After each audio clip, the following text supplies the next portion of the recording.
Good morning. So I think you will come in 5-10 minutes. I thought till then I will engage you. ಸುಮ್ಮನೆ ಏನಾದರೂ ಓಡ್ಬಿಡ್ತೀರಣ್ಣ ಅಂತಲ್ಲಿ thank you. Okay, so all of you are preparing for 24. ಚೆನ್ನಾಗಿದೆ miss. First ಅಟೆಂಪ್ಟಾ? Okay.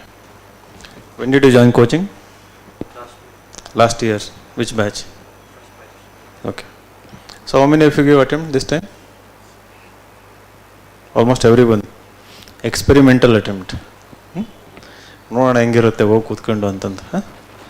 What about you? You didn't give attempt? Black T shirt. ನಾನೇನು tips ಕೊಡಲ್ಲ. I mean I am just asking you question and trying to engage you. So where did you buy that shirt? It's nice. ಎಲ್ಲಿ? ಹಾಂ, Shivamogga. Nice. Your hair cut is also nice. So what did you learn from yesterday's topper session? Answer writing. It was great, right? Huh?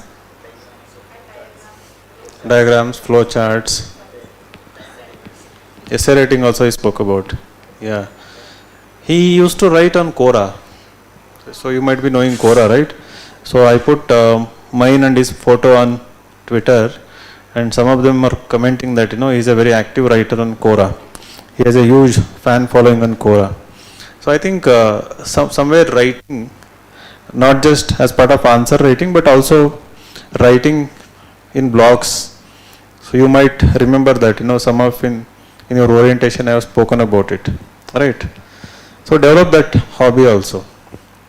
Maybe in Quora, maybe in wordpress.com, there is something called Medium, or maybe in your Facebook also, even on Twitter.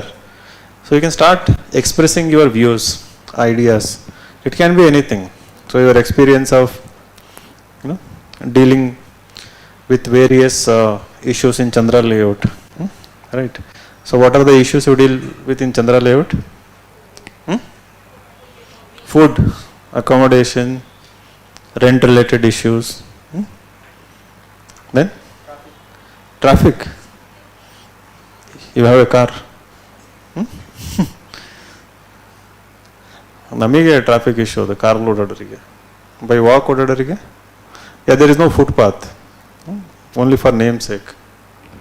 And then what are the other issues? Do you interact with shop owners?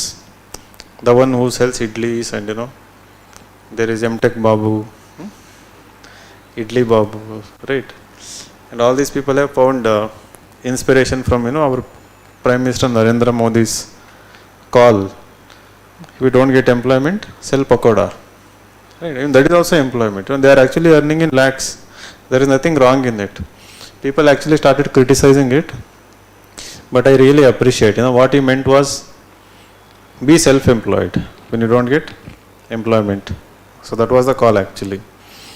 And I don't ask you to do that right now. Right? You have a whole future ahead of you.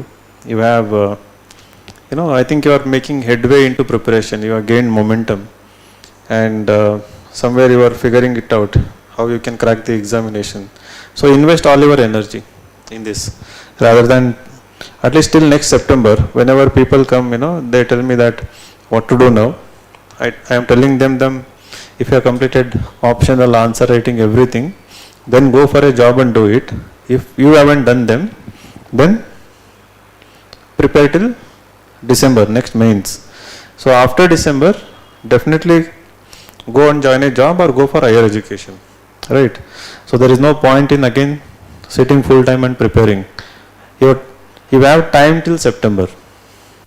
Till September, just give everything. Just don't sit in topper sessions, various courses, classrooms. Did you attend my session where I talked about what to do after this year's prelims for next year, prelims and mains, right? I'm sure nobody is writing 5 answers in a day. Is there anyone who is writing 5 answers in a day? You're writing 5 answers. Very good. His name is Bhuvan. Remember his name. Continue writing. It is recorded. Anybody writing at least one answer? Yeah. All others, you are not going to crack this examination. I am 100%. You will sit in this class, you will come again, next year again sit in the class, you will listen, you will get some motivation, you will feel like, I will go back and write, and then you won't write, you will join some other class, right? Prove me wrong next year. For those I told, you are not going to clear. Maybe we can start from today and then, make me say that you are going to crack it. I really mean it. How many of you are doing MCQs on a daily basis? Okay, how many you are doing? 50? Very good. What about you? You? 50? No. What about you? Somebody raised your hand. What about you? 20 from the website. Okay, at least you are doing MCQs, which is very good.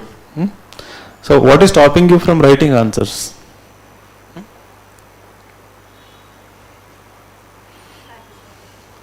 Yes. I have 28 hours and you have 24 hours. Tell me, when did you enter this classroom for this session? To attend this session, at what time you entered the classroom? So what are you doing?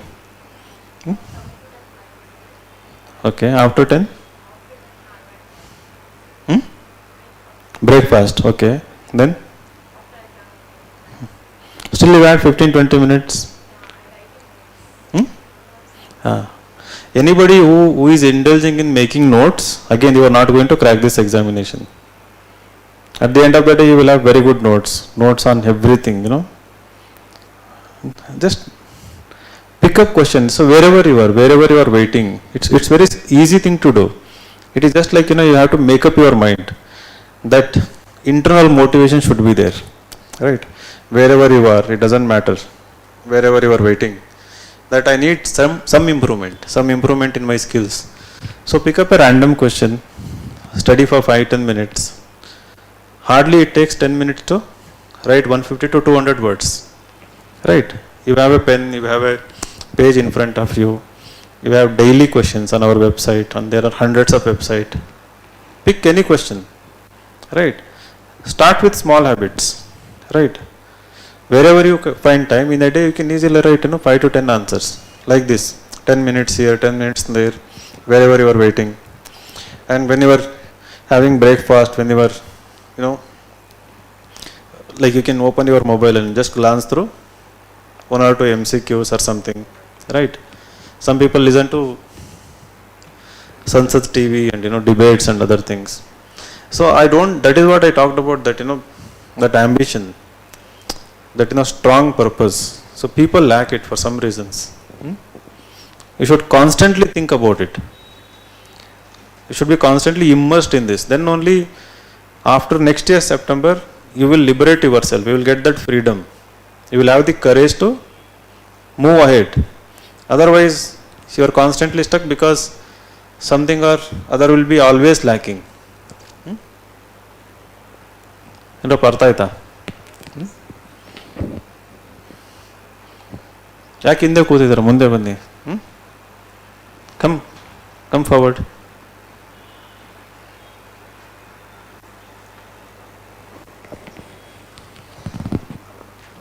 ಯಾರಿಗಾದ್ರೂ ಏನಾದರೂ doubt ಇದೆಯಾ? ಸುಮ್ಮನೆ ಏನಾದರೂ ಕೇಳಿದ್ರೆ ಕೇಳಿ. Anything, you can ask anything. On twitter there are people who do I have 10 minutes, you can ask me anything. It's a live session, you can ask me anything. Tabla ಬಡಿತಾ ಇದೆಯಾ? ಏನಾದರೂ ಕೇಳ್ಬೋದು. UPSC related, non-UPSC related. If you are curious about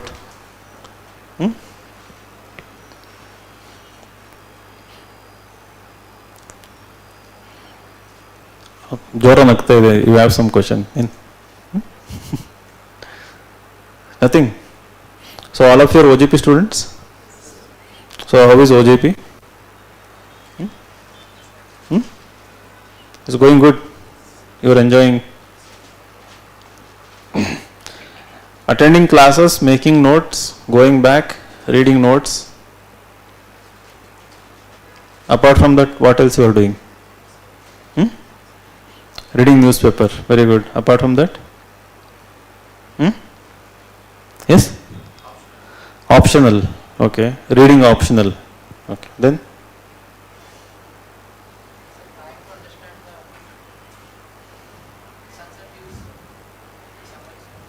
Trying to understand Sunset TV?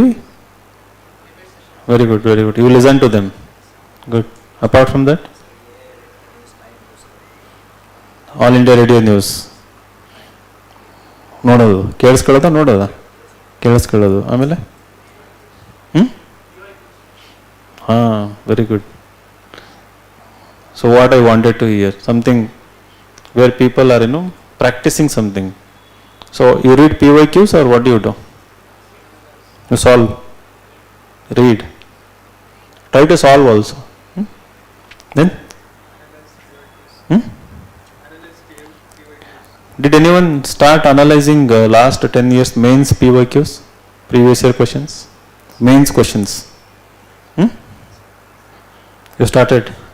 Which year you did?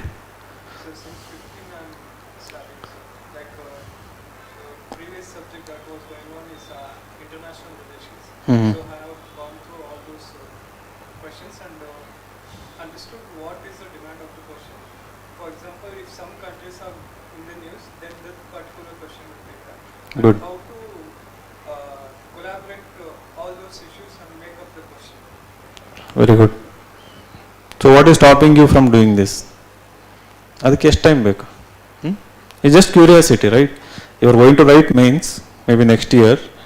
And you should know that last 10 years, what kind of questions were asked in mains, what was the nature of those questions, can you understand those questions, can you meet the demand of the question, can you split question into parts, what is the context of those questions, why those questions were asked, right?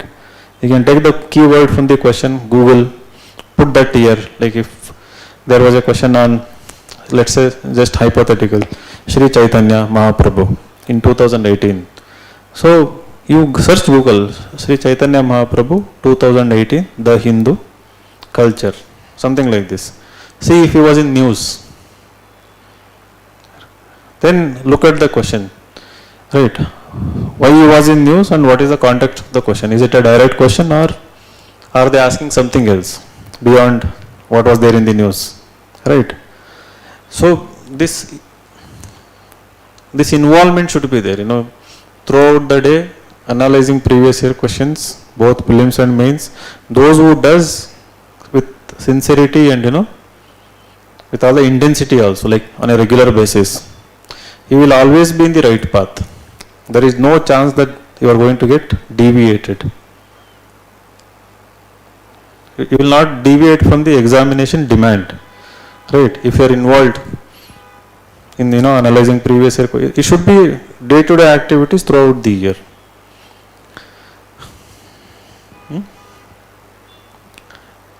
So that is what saddens me every day. You people pay the fees, come here, think that you are preparing for UPSC. We keep telling you. I was tweeting the same. I put it in a draft mode. That as a teacher and mentor, the saddest part is that with all good intention, with all sincerity, we come in front of you, we share our experience. We tell you what must be done to crack this examination, but you people don't do it. Very few people do it. Very few, less than 4%. It is less than 4% who actually does the things, whether it is what topper is going to say, what we keep saying, keep suggesting you, very few people do it. And I keep thinking about it, why? ನಿಮ್ಮ ಅಪ್ಪ ಅಮ್ಮ ಎಲ್ಲ ಹೇಳಿರ್ಬೋದಲ್ಲ, ನಮ್ಮ ಕಾಲದಲ್ಲಿ ಏನೂ ಇರಲಿಲ್ಲ, ನಮಗೆ ಯಾರಾದರೂ ಹೇಳಿದ್ರೆ ಸಾಕು ಮಾಡಿಬಿಡ್ತಿದ್ವಿ ಅಂತ. ನಿನ್ನೆನೂ ಯಾರು ಹೇಳ್ತಾ ಇದ್ರು, ನಮ್ಮ ಫೆಲಿಸಿಟೇಷನ್ ಪ್ರೋಗ್ರಾಮಲ್ಲಿ ನಮ್ಮ CM ಸಿದ್ದರಾಮಯ್ಯ ಹೇಳಿದರು, ನಾನು BSc ಮಾಡಬೇಕಾದ್ರೆ ನಮ್ಗೆ ಹಿಂಗೆ ಯಾರು ಹೇಳೋರಿರಲಿಲ್ಲ. ಯಾರು ಹೇಳೋರಿದ್ದಿದ್ರೆ ನಾನು IAS ಆಗಿಬಿಡ್ತಿದ್ದೇನೋ ಅಂತ. ನನ್ನ ಮನಸ್ಸೊಳಗೆ ಬಂತು, ನೀವು CM ಆಗಿದ್ದೀರ, IAS ತಗೊಂಡು ಏನು ಮಾಡ್ತೀರಿ ನೀವು? ಅವ್ರಿಗೆ ಹೇಳಲಿಲ್ಲ, ಹಂಗೆ ಅನ್ಕೊಂಡೆ ಒಳಗೆ. ಸ್ವಾಮೀಜಿ ಇದ್ರು, ಅವರು ಹೇಳಿದರು, ಶ್ರೀ ಶಿವಮೂರ್ತಿ ಶಿವಾಚಾರ್ಯ ಸ್ವಾಮೀಜಿಗಳು, ಮಹಾಸ್ವಾಮೀಜಿ, ಅವರು ಹಂಗೆ ಹೇಳಿದರು. ಸೊ ಅವ್ರು ಪ್ರಿಪೇರ್ ಆಗಬೇಕಾದ್ರೆ ಏನು ಇರಲಿಲ್ಲ, ಅವ್ರನ್ನ ಬಿಟ್ಟಾಕಿ. ಅವರೆಲ್ಲ 1960s 70s they were doing graduation. 2006 to 10 ಆ ಟೈಮಲ್ಲೂ ಅಷ್ಟೇ ನಾನು ಮೈಸೂರು ಹತ್ರ ಒಂದು ಹಳ್ಳಿನಲ್ಲಿ ಪ್ರಿಪೇರ್ ಆಗ್ತಾ ಇದ್ದಿದ್ದು. I could not find one candidate who had cleared prelims. ಒಬ್ರು ಯಾರೋ ಮೇನ್ಸ್ ಬರ್ದಿರೋರು ಸಿಗ್ತಿರಲಿಲ್ಲ ನಮಗೆ. ಇವನ್ ಬೆಂಗಳೂರಿಗೆ ಬಂದರೆ ಎಲ್ಲಂತ ಹುಡ್ಕೋಣ. ದೇವರ್ ನೋ ಇನ್ಸ್ಟಿಟ್ಯೂಷನ್ಸ್ ಇದ್ದರು, ಅವೆಲ್ಲ KS ಫೋಕಸ್ಡ್. UPSCಗೆ ಅಂತಂದ್ರೆ ಒಬ್ಬರೂ ಸಿಗ್ತಿರ್ಲಿಲ್ಲ. And we are able to bring rank 12. 2018 Nandini KR came and did a session. Unfortunately we didn't record it, right, for first OGP students. ಅವರೆಲ್ಲ ಬಂದುಬಿಟ್ಟು again that day 5 toppers came and we had a wonderful session. They gave really very good tips, suggestions. So you have access to all of this. What is lacking is somewhere that willingness, determination. Of course you are doing your hard work, I am not denying that, but that is in the wrong direction. That is not prioritized. What the difficult part you are not doing, you are doing the easy part. Every day what you are doing is the easy part, not the difficult part. What is difficult part? Difficult part is that which gives exercise to your mind, right? That makes your brain work out. So that you don't do it because that is taxing, tiring. What you do is the easy part, the passive part. Making notes, reading, listening to class, listening to All India Radio News. No, there is a study in psychology. Yesterday itself I was reading. So there is a study where a student is made to sit and watch 10 minutes videos. One video where a certain mathematical skills are taught in 10 minutes. Not 10 minutes, it's a 1 hour video. In another 1 hour video, it is something related to entertainment, which includes mathematics as well, right? So while watching that video, he is fully attentive, the entertainment one, right? So he is being recorded, and while watching, he is alone, nobody is there around him, right? He is put in a room and he and his system in front of him. While watching the maths video, he is not sitting, concentrated watching that video. Like he is revolving around chair, getting up, doing this and that, coming back now and then. Why? So anybody who lacks ambition, they have this issue with dealing with any exercise given to their brain. They want comfortable things, they want to remain in the comfort zone. So all of you are doing that unknowingly. As long as you are doing that, anything that comforts you, right, you are not going to crack this examination, or you are not going to succeed in life also, for that matter. Anything that is uncomfortable, anything that demands something extra from you, you start doing it in more and more quantity, you will not only succeed in this examination but in life as well. Can you relate to what I am trying to say here, right? Do this, anyways. What? Reading habits that first to book, best book suggestion.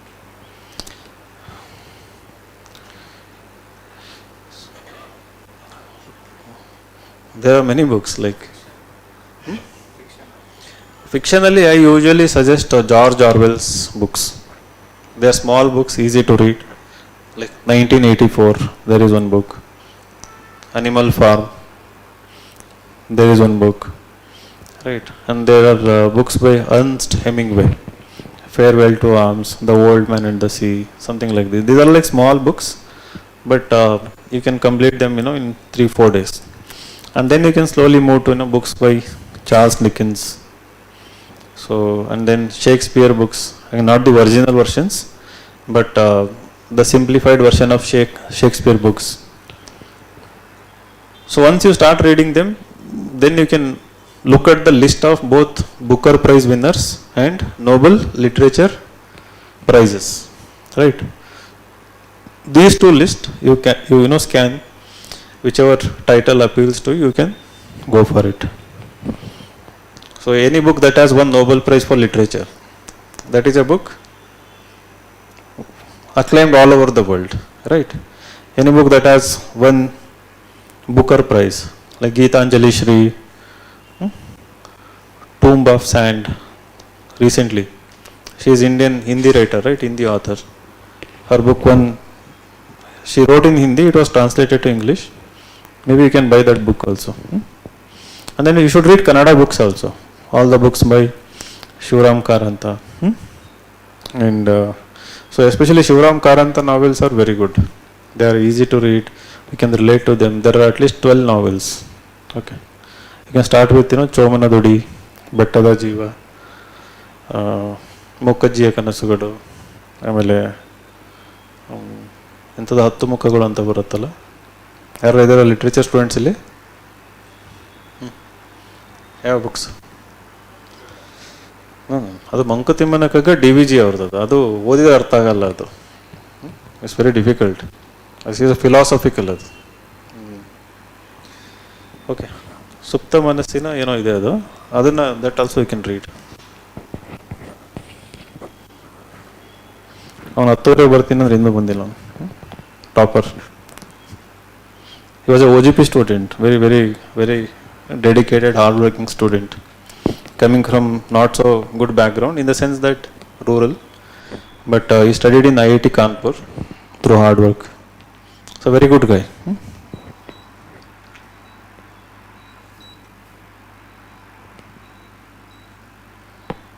ಏನು madam, ಏನು doubt ಇಲ್ವಾ?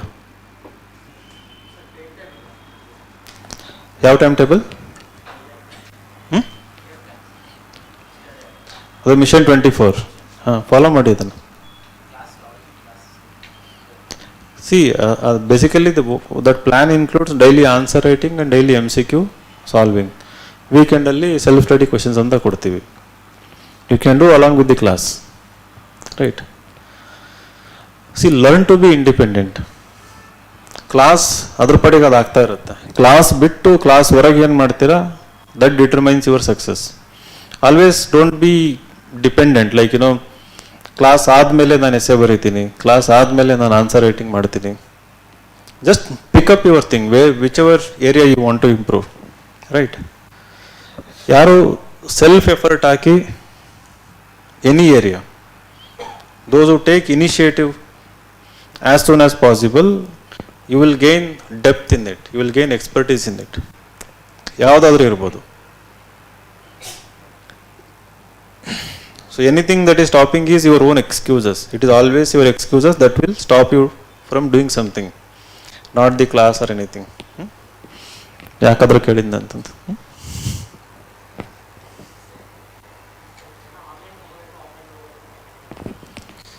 Offline, any day offline is best.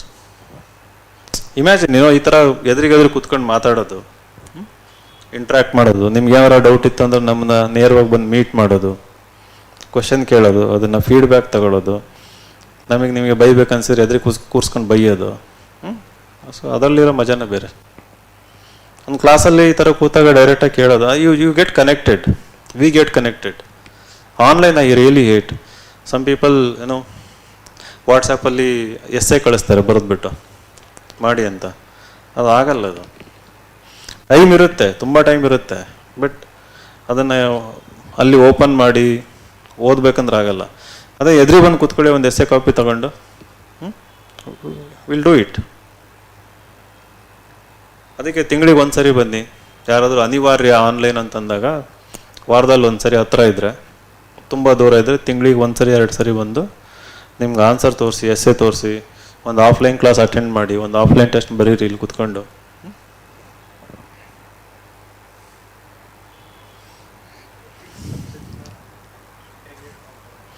Ethics ಸಬ್ಜೆಕ್ಟ್ನಾ again ಎಥಿಕ್ಸಿಗೆ ಯಾರು class wait ಮಾಡೋಕ್ಕೆ ಹೋಗಬೇಡಿ, right. Again ethics teacher ಇದ್ದಾರೆ, teach ಮಾಡ್ತಾರೆ. But ನಾನೇನು believe ಮಾಡ್ತೀನಿ ಅಂದರೆ ಎಥಿಕ್ಸ್ನ you should always read on your own, right. First basic thing ಅಂದರೆ last 10 year question papers ethics. Note down each and every keyword and again note down each and every thinker, administrator, any leader that is quoted in the questions, right. ಅದನ್ನ segregate categorize ಮಾಡ್ಕೋಬೇಕು. ಅವ್ರನ್ನ ಆ topic ಮೇಲೆ internet search ಮಾಡಿ, DK Balaji book ಇರ್ಬೋದು, any books, okay, ಅದನ್ನು ನೋಡಿ short notes ಮಾಡ್ಕೋಬೇಕು.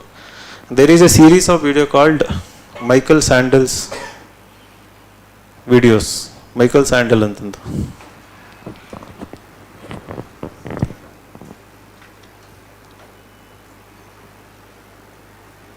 ಇದಂಗಿದು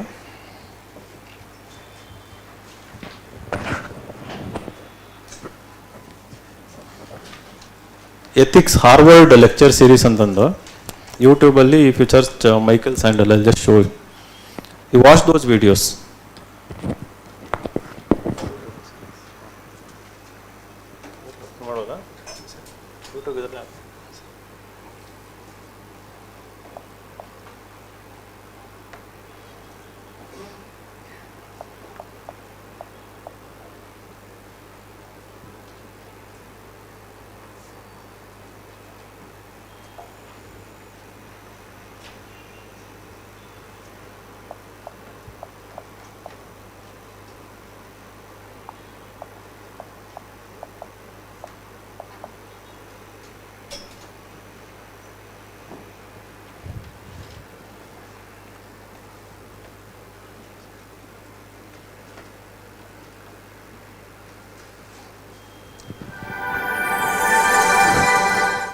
Funding for this program is provided by affection.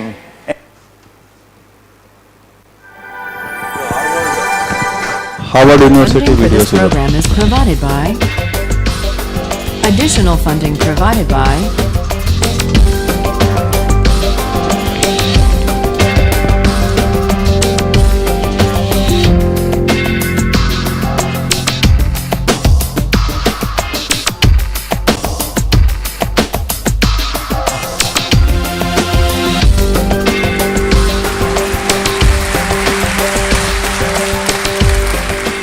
This is a course about justice, and we begin with a story.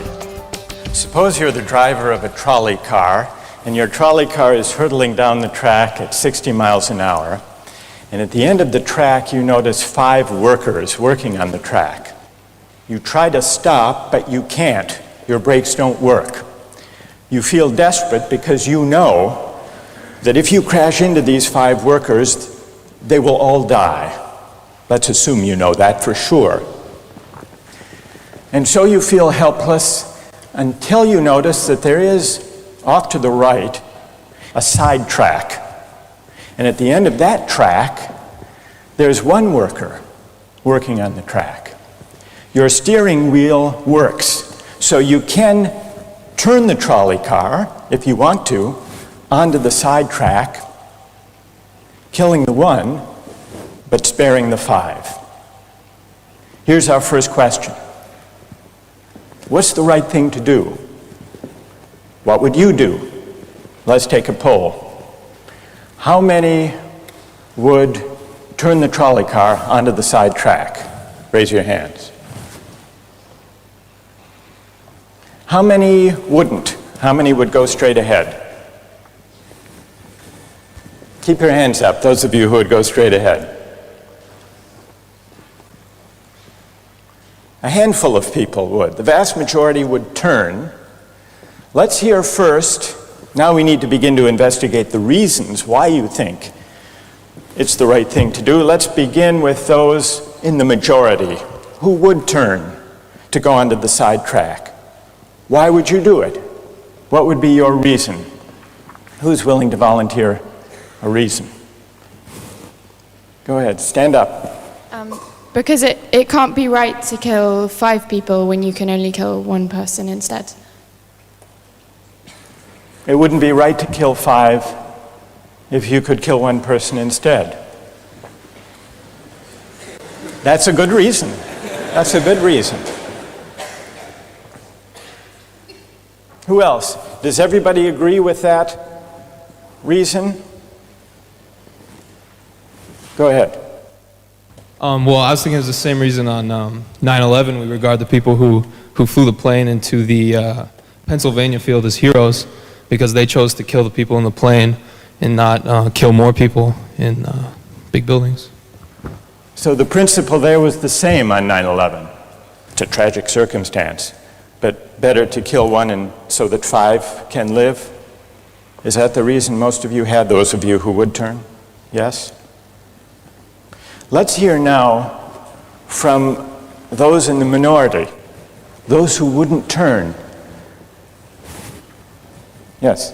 Well, I think that's the same type of mentality that justifies genocide and totalitarianism.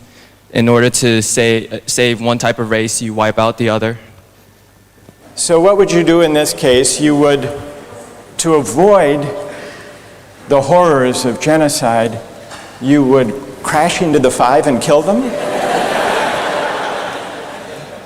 Presumably, yes.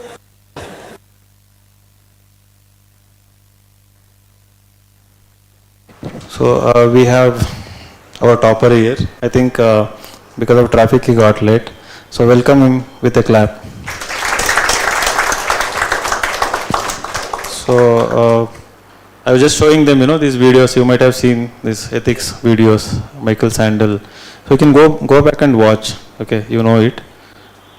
Can you put back this thing screen?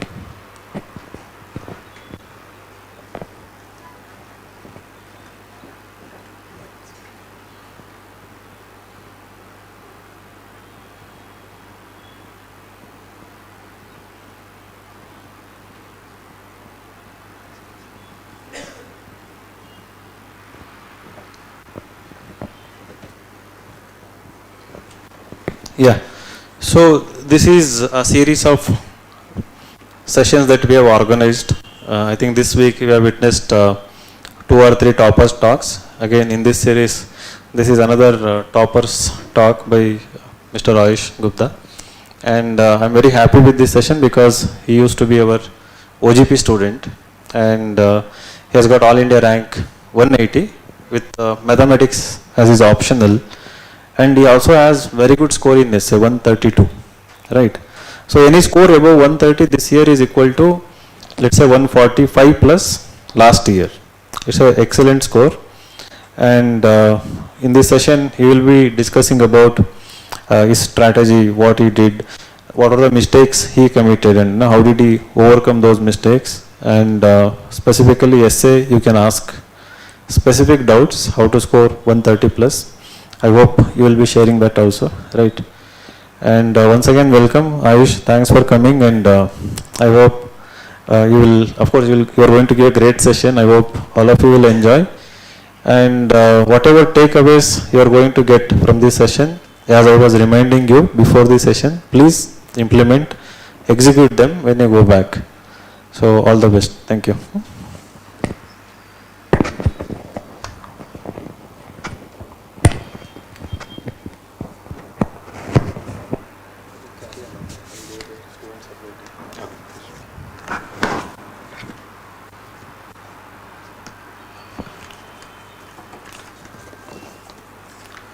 So, a very good morning, and I am sorry that I got stuck in traffic. 1 hour journey made into 2, and this is how UPSC also works. I started like I will qualify this exam in my first attempt, or at least in second attempt, but now I am here after my 5 attempts. So this is a long journey. I gave 5 prelims, 4 mains and 3 interviews, and then I am finally here.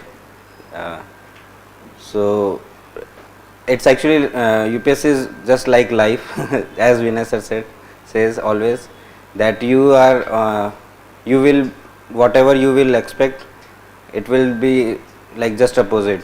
So in UPSC also there is a lot of subjectivity, there is a lot of unpredictability around UPSC. Even sometimes we joke that U in UPSC stands for unpredictable. So that's how it is. So let me begin by introducing myself. My name is Ayush Gupta, and I have secured All India rank 180 in this year examination.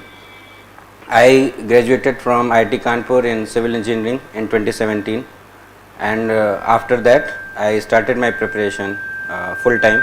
I was not working, and one more thing, that there was no plan B. I mean, I was in this preparation only. I was not writing any other exams.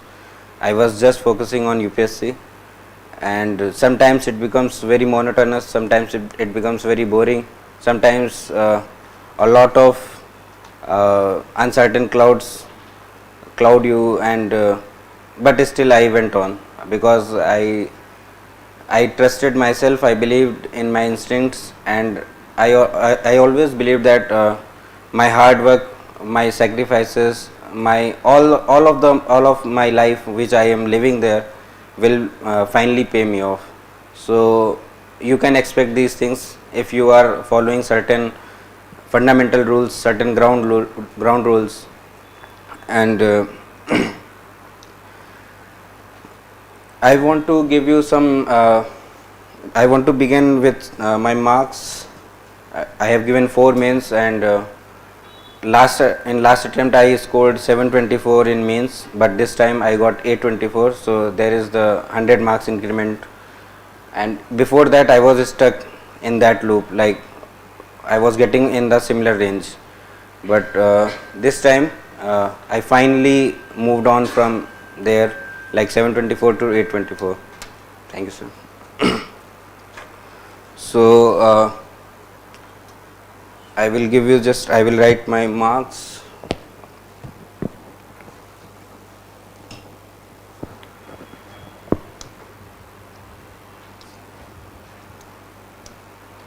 So,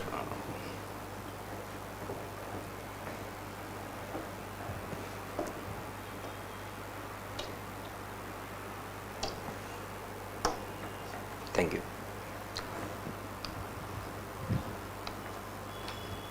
Essay, GS1, GS2, GS3 and GS4. My optional was mathematics.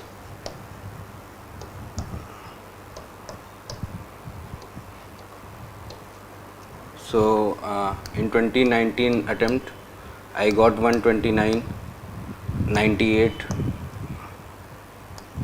89, 77 and 112. This year in GS4 highest was 162. So it was very average score, even below average score. 118 and 102. In 2020 attempt, this was COVID year, and I wasn't able to concentrate on my studies, and in that year I was also living at my home. So it was very difficult time for me. So this year I couldn't score, I couldn't study well, so I just wrote mains without any preparation, and that will also reflect in my marks also. 66, 75, 75, 83, 108 and 114. In 2021, in this attempt I have prepared very thoroughly everything, like whatever I was lacking in previous attempts I tried to overcome those things. I practiced for essays, I practiced even road test for GS4, and but still I couldn't clear it. The marks were in the similar range. 124, GS1 I got 100, 97, 78 and 88 and 132 in maths paper 1 and 105 in maths paper 2. But this time I got 132, 102 in GS1, 108 in GS2, 81 in GS3 and 105 in GS4 and 171 in maths paper 1 and 125 in paper 2. So this is the marks I scored in 4 mains. You can see I was stuck in like essay paper. I am still scoring in the similar range. But you can say now the average marks in essays have significantly come down compared to 2019. GS1 also, I mean 2019 98, 2100 and 102. GS2 similarly 89, 108. There is some positive increment. GS3 in similar range in all 4 attempts, and GS4 finally last year I was 88 and this time I got 105. So these are very average scores in GS. 396 this time, but I got math in mathematics paper 1 I got highest 171, and paper 2 I got 125, which is again below average score. So the total was 824. So this time I think essay and maths and somewhat GS4 saved me. So what I am trying to show is that this is like 2019 the summation was 725 in my mains. In 21 it was only 724. So after two attempts where I put a lot of efforts, where I given a lot of tests in between, but my marks instead of improving it just got decreased by 1 mark. So this is the unpredictability here, and this is the one chart, and again I want to show something else. So here I will write it.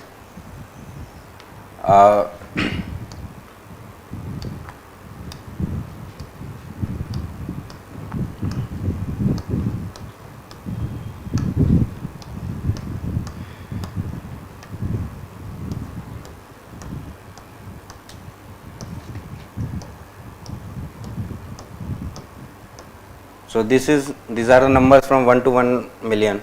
So these are the this is the number which people fill the form, which people are trying to prepare for UPSC, and 1 lakh is the number which you can assume that these are the serious aspirants. I mean every one of them has the potential to crack the prelims exam and get into the next cycle of mains, which is eventually almost around 10,000 students. This time they are 15,000, but mostly it was around 10,000 students, and 1,000 is those who qualify finally. 100 is that who are getting IAS. I mean there are 180 seats, but for general it is around 70-80 rank at max, and there is this 10 and 1. So this is the journey upwards. Like you are trying to, when you start from here and you go upwards. You try to crack the exam, so you have to move upwards continuously. Now why I am showing this, because how many of you have given prelims this time or earlier? Okay, so have you how many of you have written mains at least once? Okay, nobody, it's all right. So I am telling you that prelims you must have given many mocks in many prelims mocks, and you must have been stuck in the score like 60, 70, 80. And if you compare yourself, like if you are getting 70 marks or 75 marks, where you are at in this, I think you will be at around this 60, 70, like 60,000 or 70,000 or 80,000 people are ahead of you in any mock. But if you think like that, if you have to beat all 60,000 students to be, or you have to beat 50,000 of them to be in the 10,000, so it is very hard. I mean there are a lot of people with a lot of potential, a lot of capabilities. You don't know them. How are you going to compete with them? How are you going to going forward in comparison to them? So it is not about the marks, or it is not about the candidates who you are competing with. The first fundamental rule about competition is that you will always compete with yourself. Suppose you are getting 75 marks right now, and just improve by 5 marks. You can do it. I mean you don't have to see others, you don't have to be in competition with others actively, and you can just be prepare more, work hard more, and you will be at 80, and suddenly your position from 60,000 changes to 40,000.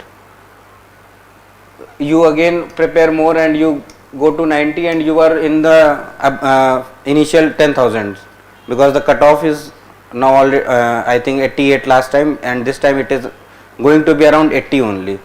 And I am sure that every one of you, those who are watching online, those who are present here, they must they will always get 60 or 60 plus if they are preparing well. So the problem is just about 10 marks, 15 marks that you have to increase, and that can be increased easily. The prelims exam, I will tell you about the fundamental or the core philosophy behind the prelims exam, how to approach it. See, whenever any civil servant, he is on field, she is on field, and any unexpected situation happens. So she got 3 or 4 choices, and she has to eliminate 2 or 3 choices and make the most correct one. It can be that all 4 are not absolute correct, but there must be that it is 90% correct choice.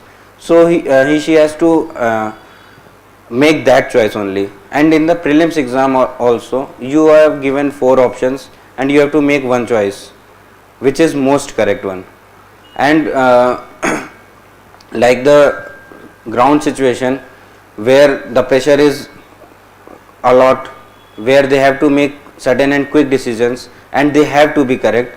Similarly, in prelims examination, you got 2 hours and the paper is so lengthy that sometimes the aspirants couldn't even read full length paper. So the situation is same, and UPSC wants to check that in the pressure situation, how much correct you are.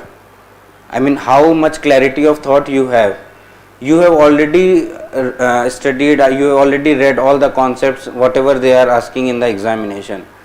But the thing is that how you are going to recollect those things and then make the correct choice. Sometimes there will be 10-15 questions which will be like you haven't heard of them, you haven't even studied them, you haven't even had the slightest idea of those things. But then you have to attempt them or you have to leave them. If you are attempting them, then the 75% probability is that you will make the wrong attempt, because you don't know any of the options, and only 25% of the chance that you will get it correct. So at that time you have to just hold back yourself. You just have to skip that particular questions, because in that question in which you don't know anything, you will stuck. You will think for 3 or 4 minutes, and even after that you won't get to the right result with 100% surety. So it might be possibility that you will mark wrong answer. So in prelims examination, it is very important that you know what to attempt and what not to attempt. And one more thing is that prelims examination is not about how deep you know. It is all about the how in breadth you know, and how much content you have read. It matters, because sometimes you have read something 3-4 years ago, and suddenly in the examination that thing will come, and then in your subconscious you know that I have studied this thing in that place, and you can eliminate 1 or 2 options at least last year onwards. This time everything has changed, but I think UPSC will again recurve the path, retrace the path. So in the prelims examination, it is very important that all of you who are going to appear next year also, that all half of the aspirants who are going to, at least if there are 15,000 seats, at least 30,000 people are there who should have cleared it, but only 15,000 have cleared it. 15,000 of them who didn't clear it, it is because of the nervousness, because in those 2 hours they got panicked, and in panic they marked the wrong choices more than the candidate who was not panicking. than the candidate who was calm and composed and was trying to be situationally aware. I mean, this time, last time in 2022, the paper was like segregated in polity section, economy section, history section, environment section, sci-tech section. This time it was not there. So if you have made the strategy that my polity and economics area, it is this is my strength, so I will attempt that portion early. But in the paper there was no such area. So how are you going to react in that examination? How are you going to then act in that situation? The answer is simple, that you have to expect these uncertain things. If you are expecting that something unexpected will come, something that I haven't seen will come in UPSC examination, and then when it will finally come in the examination, you will not panic. You will be instead like, yes, I was correct, that there will be something new, there will be something unexpected, there will be something UPSC will try to UPSC will try to make you rethink about your strategy there. So don't be rigid in your strategies. First thing, be flexible, read every kind of, toppers give a lot of strategies, but you have to make your own strategy, and that strategy should be made by following a lot of, reading a lot of strategies, and then finally what is suitable to you as per your needs, that should be your strategy. So you should be flexible enough that now this paper is now like in last time 9 questions were pair matching, in which the options were only one pair, only two pair, like that. This time there were 47 questions, and also there were no pairing. There were the statements that only one statement is correct, only two statement is correct. Last time it was the which we say that short tricks or smart tricks, that UPSC must have switched the two options, and the B option only two pairs must have gotten correct. So in the last year 6 out of 9 questions were only two pairs. But when 47 questions come like this, there is nothing like this switching and everything. There will be some A's, some B, some C, some D. So there were a lot of people who got, following the last year's strategy, and they marked the B option more this time also. But it was not right. Mostly the answer was C or D. So you must retrace your path. You must be able to acknowledge the fact that UPSC is beyond your own reach. UPSC is one step ahead of all the mock test papers which several coachings give to us, which we solve.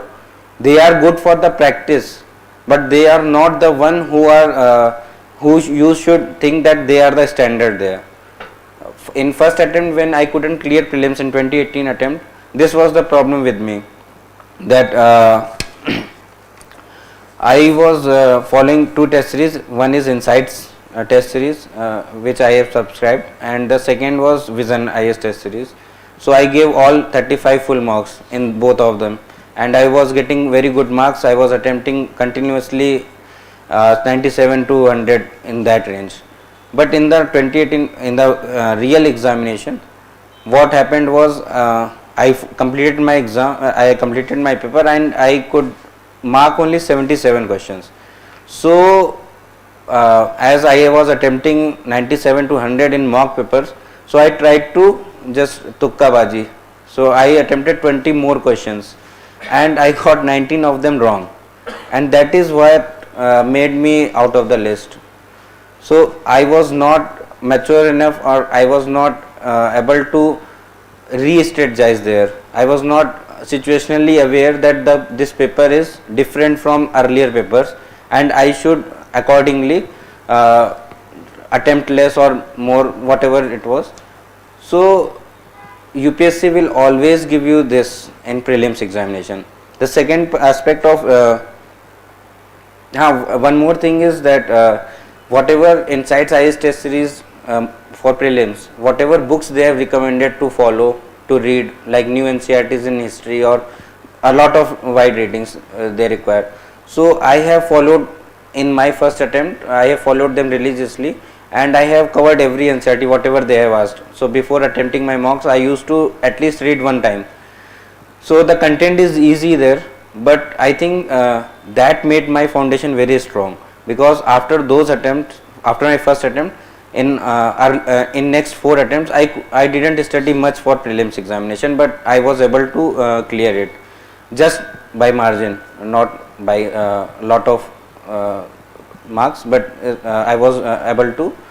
So the one thing, this was this, and then again the second thing is inquisitivity.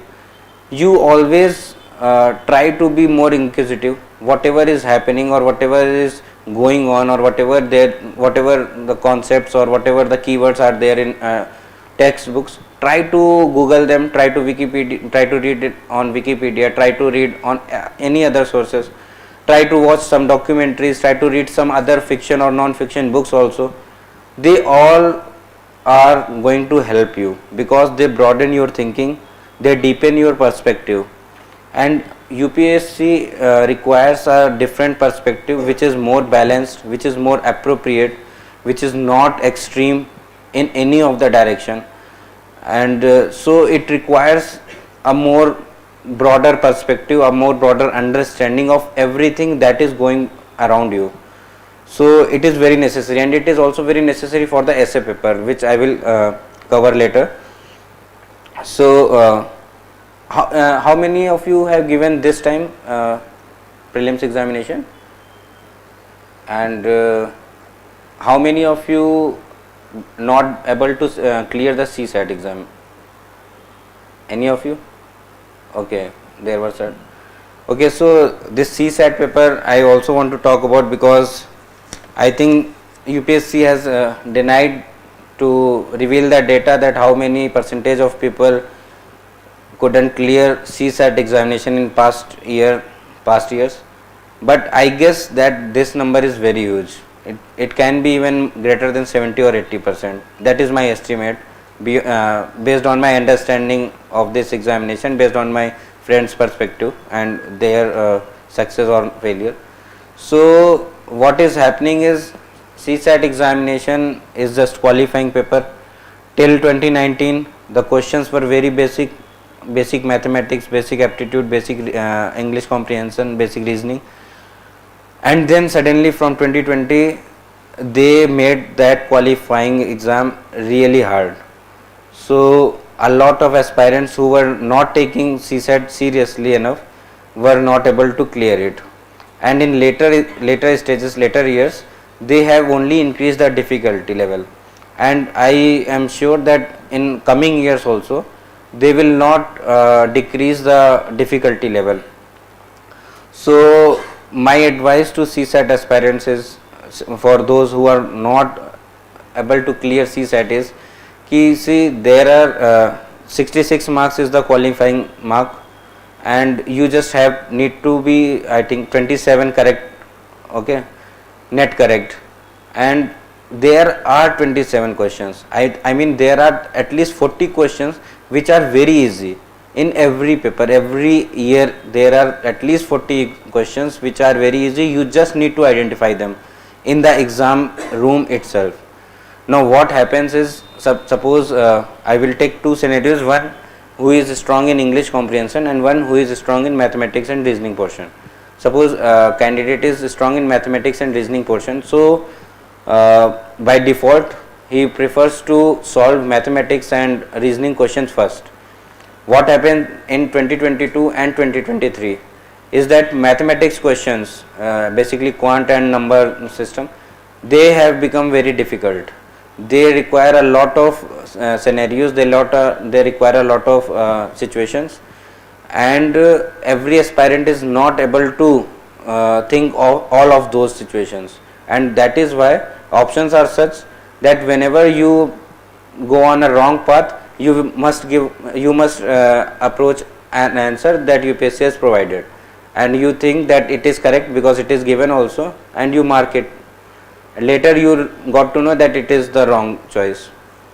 Also what happens is you waste 5 to 10 minutes in each mathematics question.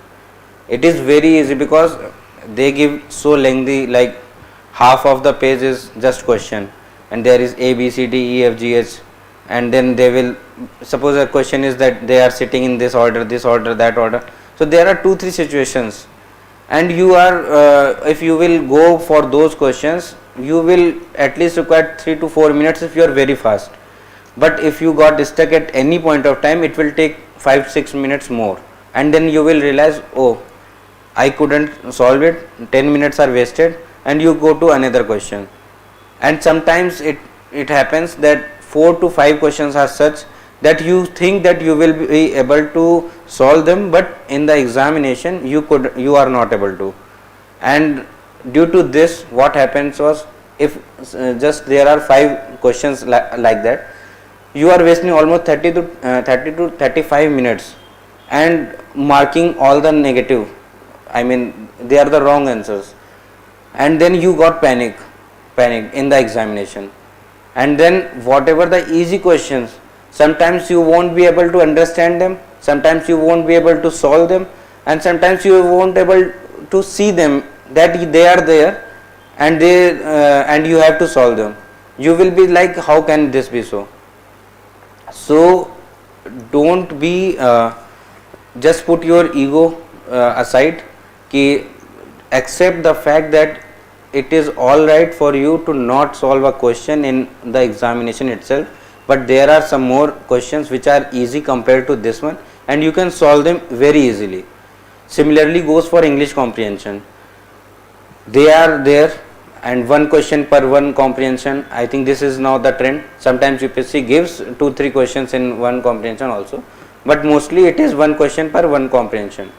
Now there are 27 to 28 comprehensions. So UPSC has set the paper like that if you are absolute zero in mathematics and aptitude or reasoning part, then also you can clear it, because they are giving you 28 questions in English comprehension also. So it is not advisable, I mean it is not advisable at all to just mark English comprehension, at least attempt 45 questions.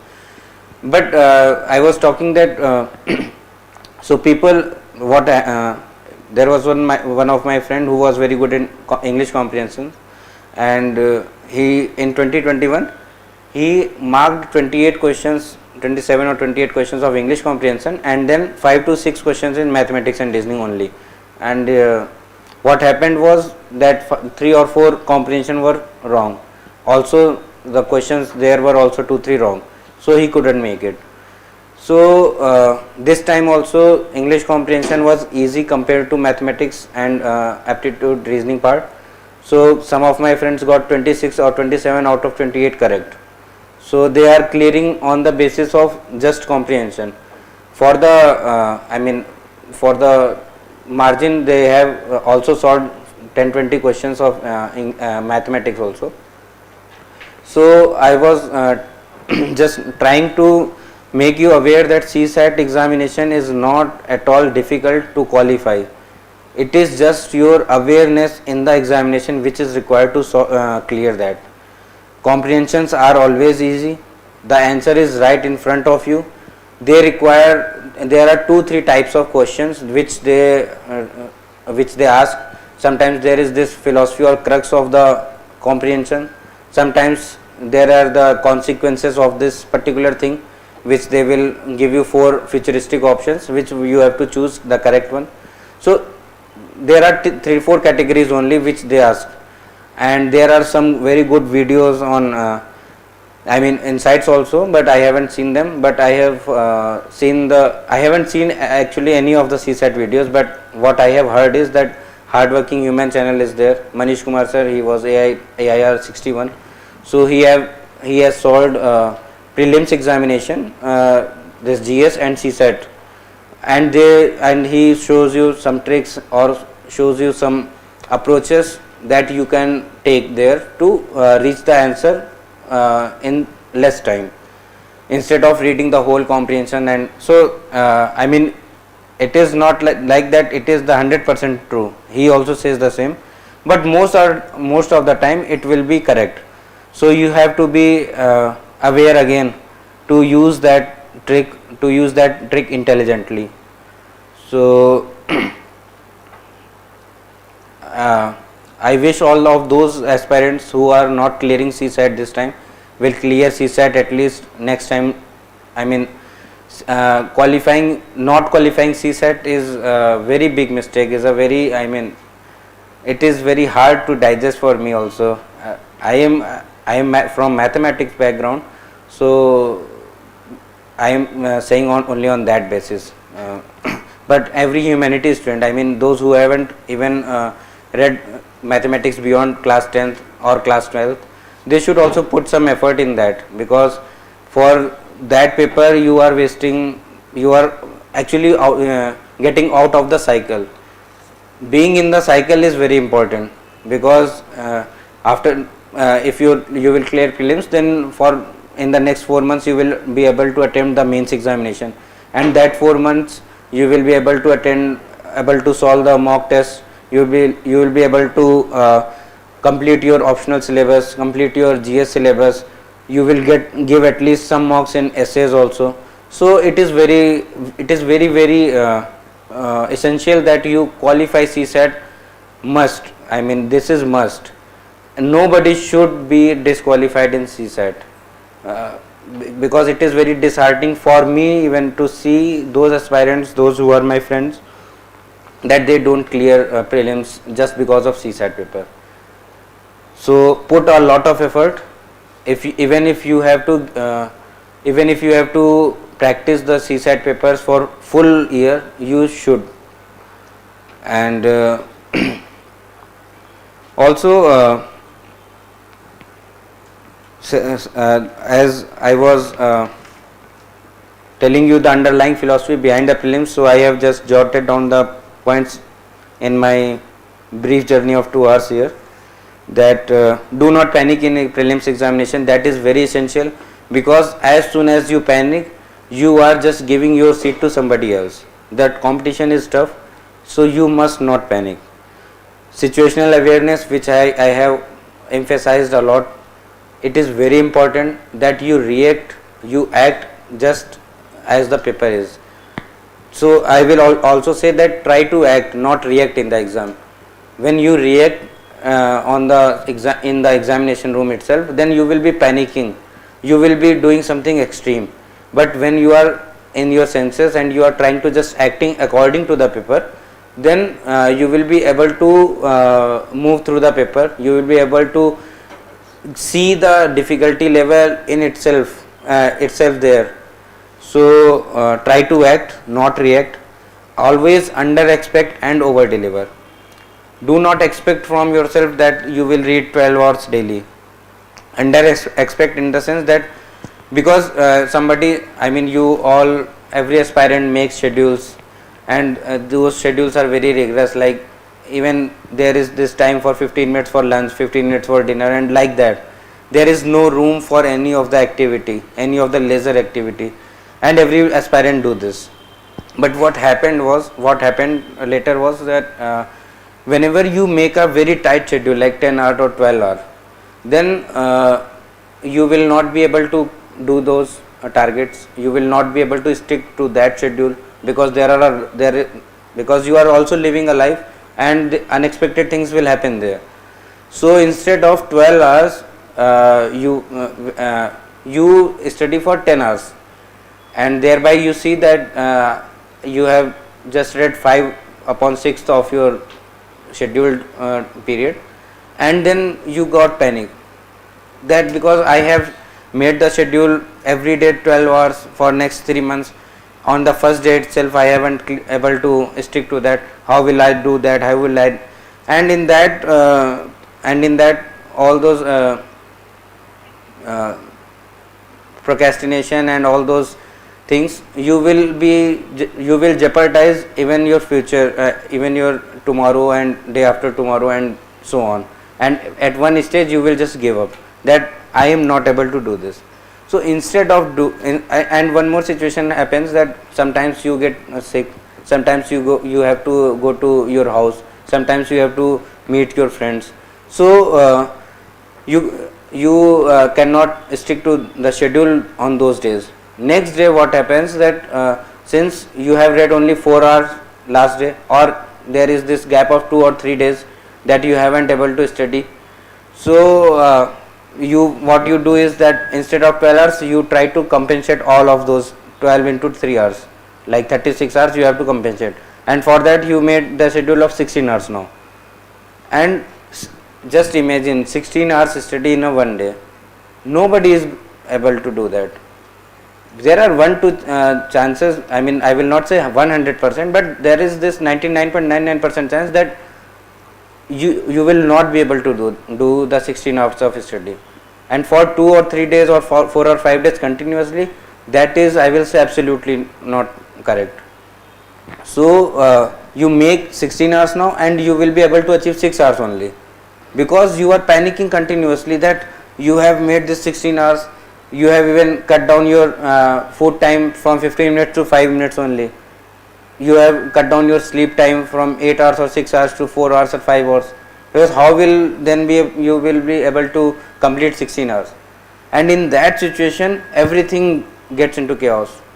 You will not be able to sleep properly, because of that you will not be able to study properly, you will not be able to concentrate properly, and then you will be panicking, and in the panic you will waste another 10 or 15 days.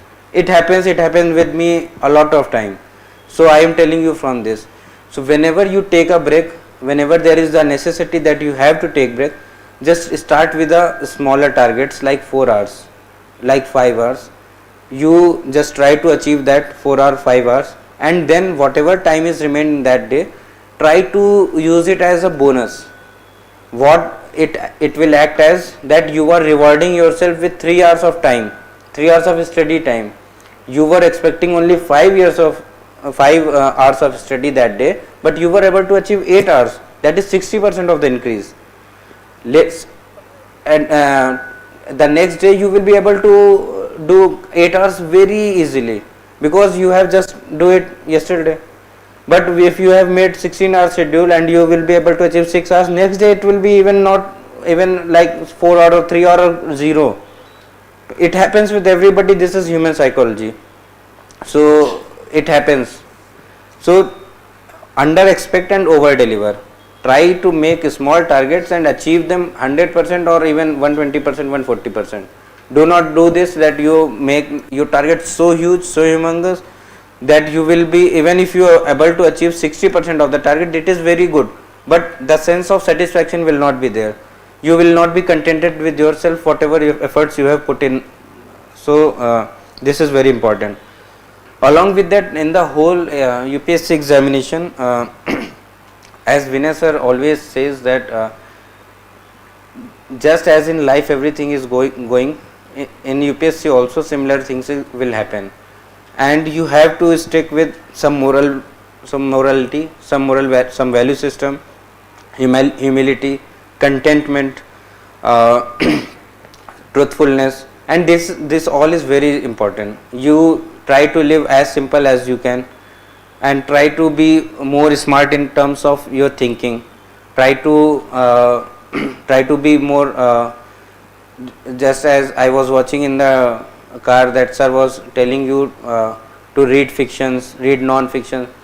So all this is going to help you in broadening your perspective, in deepening your thinking. And in UPSC examination, whatever your thinking is, it is checked there. It is checked in the personality test, it is checked in the essay paper, it is checked in the ethics paper. There they try to also check your value system, your morality, your values and all those things.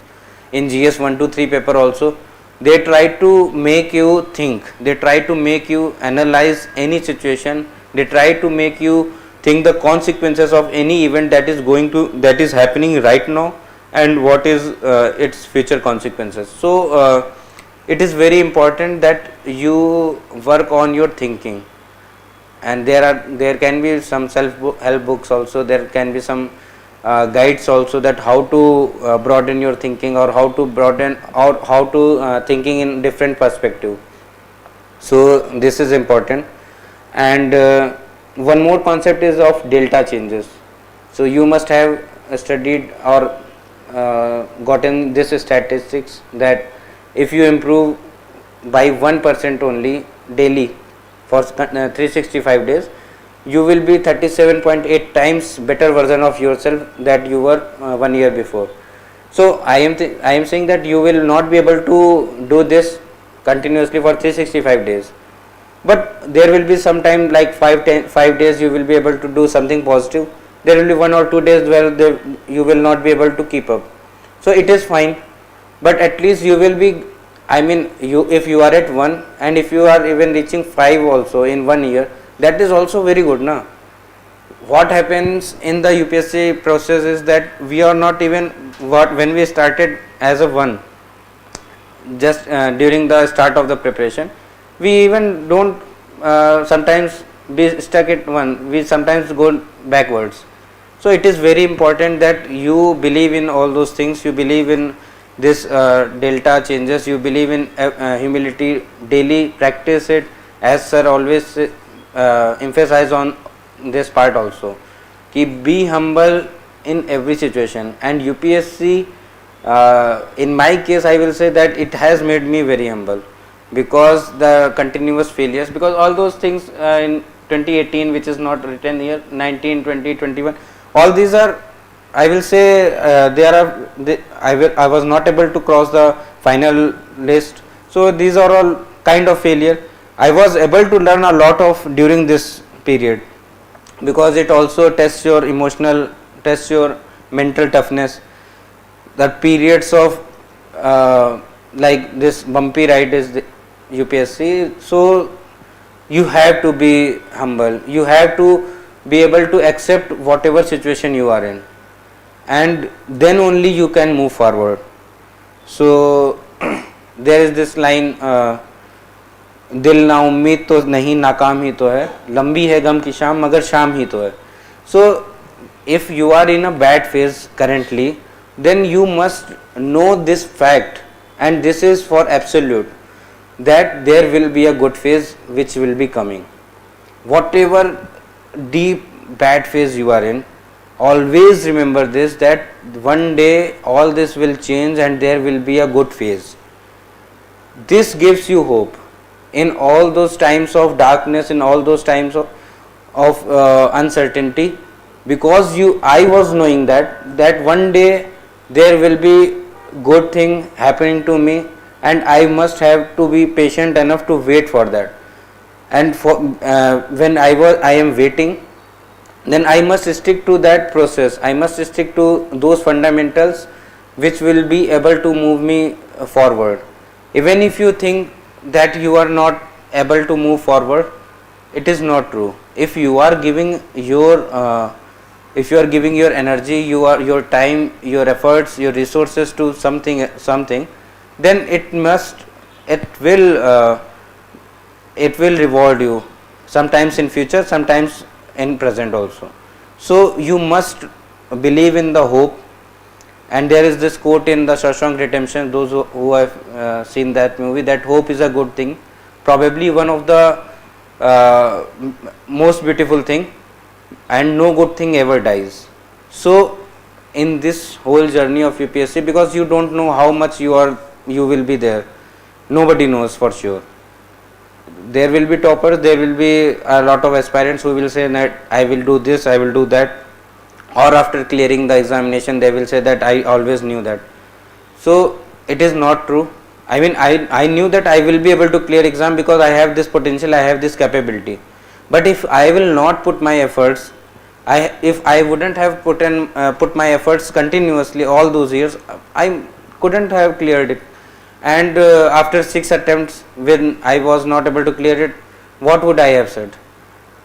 I don't know what I would have said, but I know that I have this potential, and I also tried to, whatever the basics, the fundamentals and the simple living, I just stick to that, and I always try to, whatever the requirement, I always try to put that effort. So also when I say that I always put the effort, it does not mean that I always put effort for 12 months every year. No, it is not true. For prelims examination, as I said, that my fundamentals were strong, and I was in the last 2-3 attempts I was able to understand the demand of the UPSC prelims examination. So I just put 20 days or 30 days, or sometimes even solved some mocks, or sometimes I didn't, in like last year, because I think it was after result just 5 days were there. So in every year the amount of effort has been varying for me, and it was not one way. Like in initial 3 attempts I always solved full test series, but in 4th and 5th attempt I didn't do that because I didn't had this need to solve those.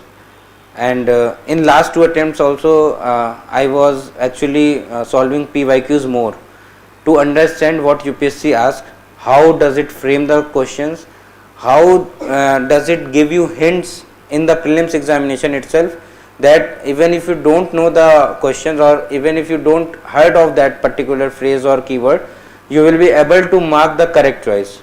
So I was focusing more on this aspect, and in this I have also already shared that Hardworking Human, this YouTube channel, there sir has told you a lot of tricks, a lot of keywords, a lot of repetitive keywords. And even in this year's paper 2023 I haven't gone through it thoroughly, but I have just seen so I realized that there are a lot of themes which were repeating this year also from previous year questions.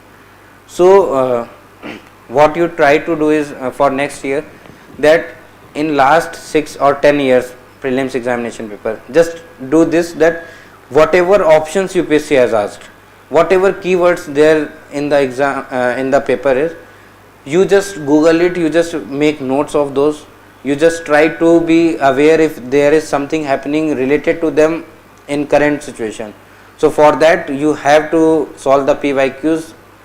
I mean, give like 6 hours or 16 hours or 26 hours even to one paper only, and try to discuss among yourself, or ask a lot of questions regarding that, what kind of questions can we frame now from that particular keyword. So this is for the prelims examination. And any questions regarding prelims examination? Any other questions? He has asked how to analyze the previous year paper. Okay, see, you can take some help from YouTube videos. Okay, just go through whatever channel I have recommended you. There must be some other channels also, I don't know of them, they must be equally good also. So you go through them, see what they are doing, see how whenever they are marking some answer, what they were telling you. Okay, first you have to do this, then you just open that paper by yourself, and now try to again see, read that. I mean, if you will give one reading, you will not be able to understand that there are any tricks or there are any hints for the questions that were asked there. But if you will go 2 or 3 times, and if you are thinking like that, as various teachers told you to think, then you will be able to even get a trick in those questions which they were not able to think. I mean, in every paper 100 questions are there, and whenever this tricky portion is smart tricks and all those things, they give you 25 to 30 questions. But when I have watched them first and then I opened that paper by myself, I think I find 5-10 questions more in just one reading that were there, which there was a small hint in the question itself. And also one more thing is that UPSC, when they were setting the prelims examination paper, so they are taking into account your the first timers also and the 6 timers or 9 timers also. So they set the paper in that difficulty level or that type that it is equal to everyone. So there will be some very easy questions which a first timer will just see and mark it, but a fourth timer or sixth timer will rethink, because how can UPSC ask such easy question, and in that thing they will mark it wrong. And in another set of questions, what happens was, it is 2-year or 3-year old some news, or that particular thing was in news. So UPSC has asked that those questions, very general questions, but a first timer must it is not compulsory that he must have read about them or heard about that, but a fourth timer or sixth timer will know that I have read this thing, and he will mark it correct. A first timer will not mark it correct. So in this year's paper 2023, you will go through again, and you will see that the questions that they have set, it is not required that you must have 4-year experience or 6-year experience. There must be some common sense, there must be some static knowledge, there must be some facts based knowledge also, which was required this time, and thorough analysis of previous year questions, which first timers should also do. So the paper is set like that. So you must also be aware of this fact also, that UPSC is not making field for any player easy or difficult. They are trying to make it even for everyone. So this is one thing. And next I will now move on to essay. I think so. So I don't have much time, because I also have to catch a flight. So in essay paper I will just tell you some things. So you have those who are present here haven't written mains examination, but you must you must practice the essay paper, because in last 2 years the paper marks in the essay papers have varied from 50s, 60s to 140, 150. Even this year also the highest marks are 158, second highest are 149, and then in 142 1 or 2 people, and then below 140. So, and also there are some people who are selected in this examination, they have gotten in the range of 70s, some have gotten 80s, and some have missed the final cutoff. They have secured 951 marks and scored only 66 in essay paper. So this is the paper now which is make or break paper, because the variation in marks is very huge. In GS paper you will put a lot of effort, you will be awarded 105, 110, and if you are the best in that paper, you will get 120s. Okay, and even if you don't give much of those efforts, then you will be getting in 95 or 100. But for essay paper, if you are not giving your efforts, if you are not writing good essays, then your marks will be in 60s or 70s, and if you are writing it very good, then the marks will be in 130s or 140s or 150s also. So this huge gap is like 60-70 marks, it is very huge. So it is very necessary that you put a lot of effort in essay. For the beginners, I will just cover every aspect regarding essay. That for beginners, that you can begin by reading first the UPSC notification, which whatever it says about the UPSC, that it about the essays, that it must be coherent. There are some 3-4 key points. There is Andeep Shetty sir's blog is also there, which he have covered this aspect. Then you can also listen to some toppers strategy also, which how they were brainstorming their paper. So there are two aspects, one is brainstorming and second is writing the essay. Two are very different. In earlier attempts I didn't written 2 essays like 3-hour examination, I have never written that, but this time I have solved 5 mock full mocks 3 hours. So they help you to time management, they help you really. So you watch some toppers strategy, some toppers notes also, to just get an idea that how one is brainstorming, how there are many aspects to brainstorm, because every topper is brainstorming in different direction. There is this philosophical quote, and one can take any of the path. I mean, it is in 3D, this is the quote, and you can go in any direction. So you just go through them, to go through 3, 4 or 5 of them, go through their copies, and then try to think, I mean try to brainstorm by itself. So this is there. Then there is this very handy series of essay perspectives of insights on YouTube channel. There are more than 80 videos now. I recommend every one of you to watch that series. It is by Vinay sir also and DK Balaji sir. And what I did was I think watched more than 30 videos last year itself, and this year I was doing something else about that.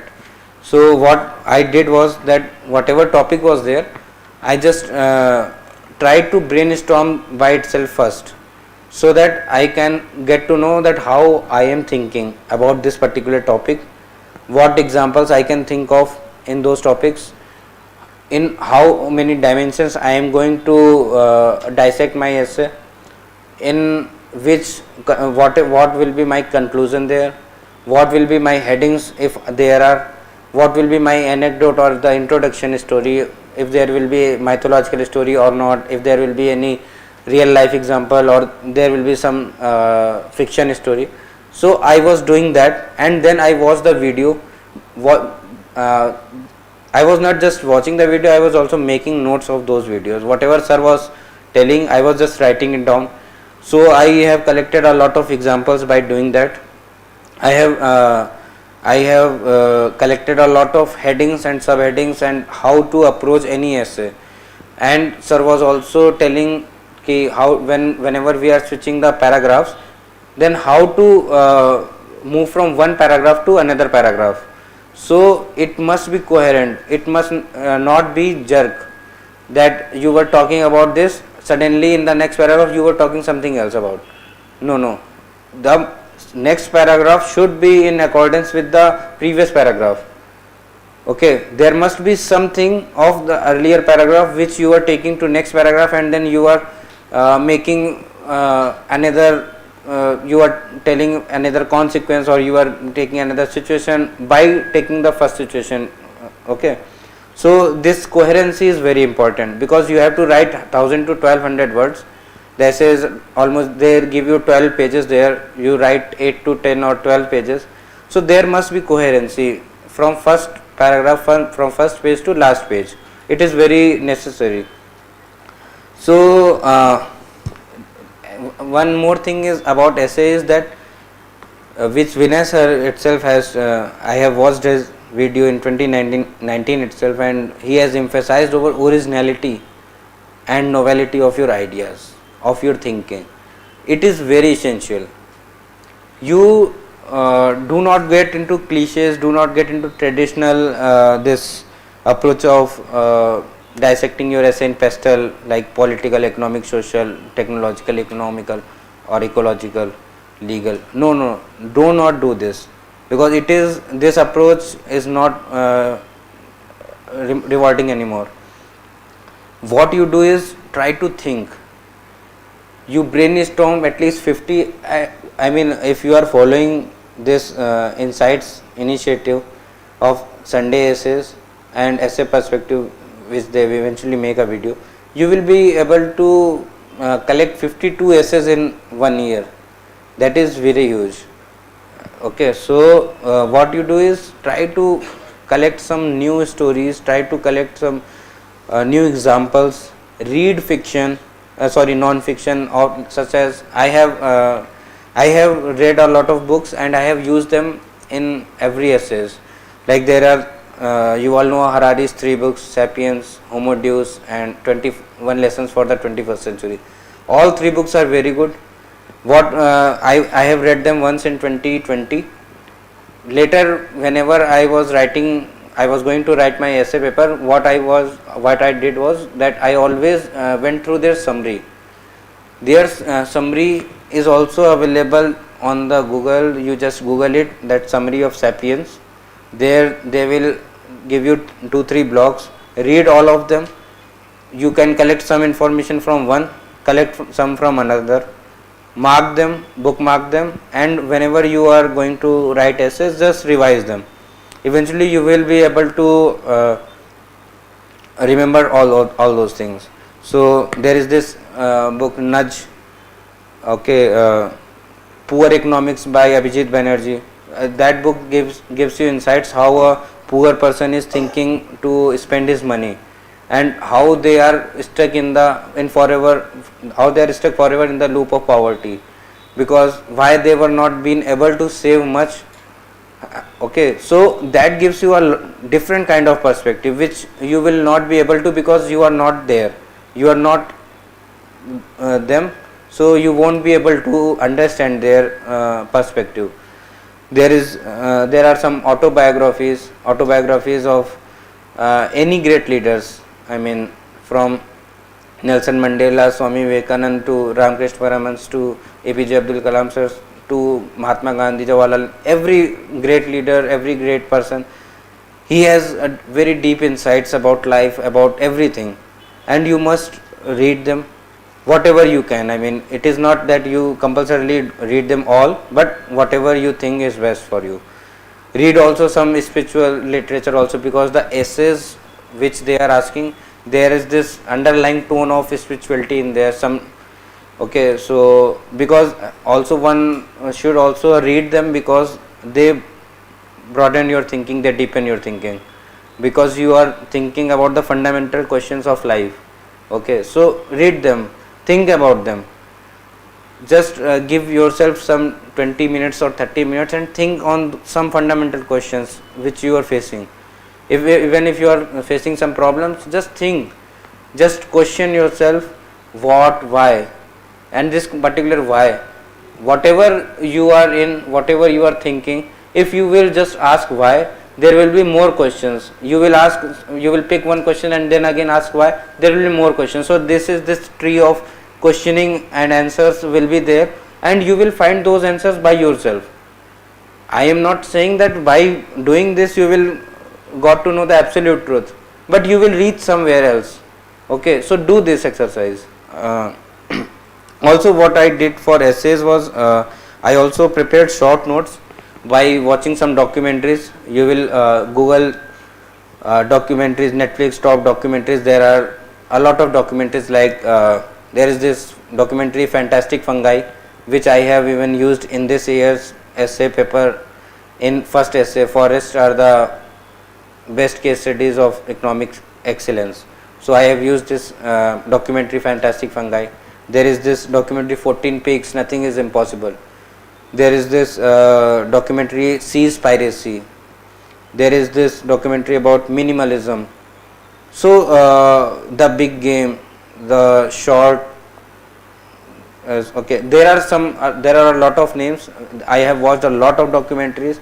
Also watch the documentary on Animal Planet, Our Planet, which David Attenborough sir has narrated.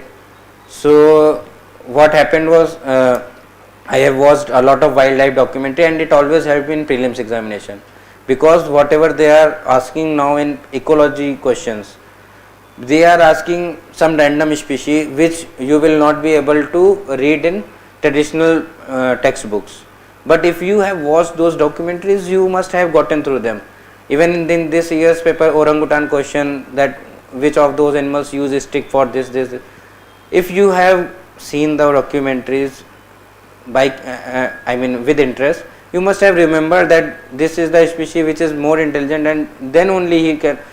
In those documentaries they tell you the evolution of those particular species, how, if they have some particular power, how they have gotten it, or what is the use. If a hummingbird has a long beak, because it has to take the nectar from those flowers which are in whose nectar is in very deep pockets, so it has the long beak.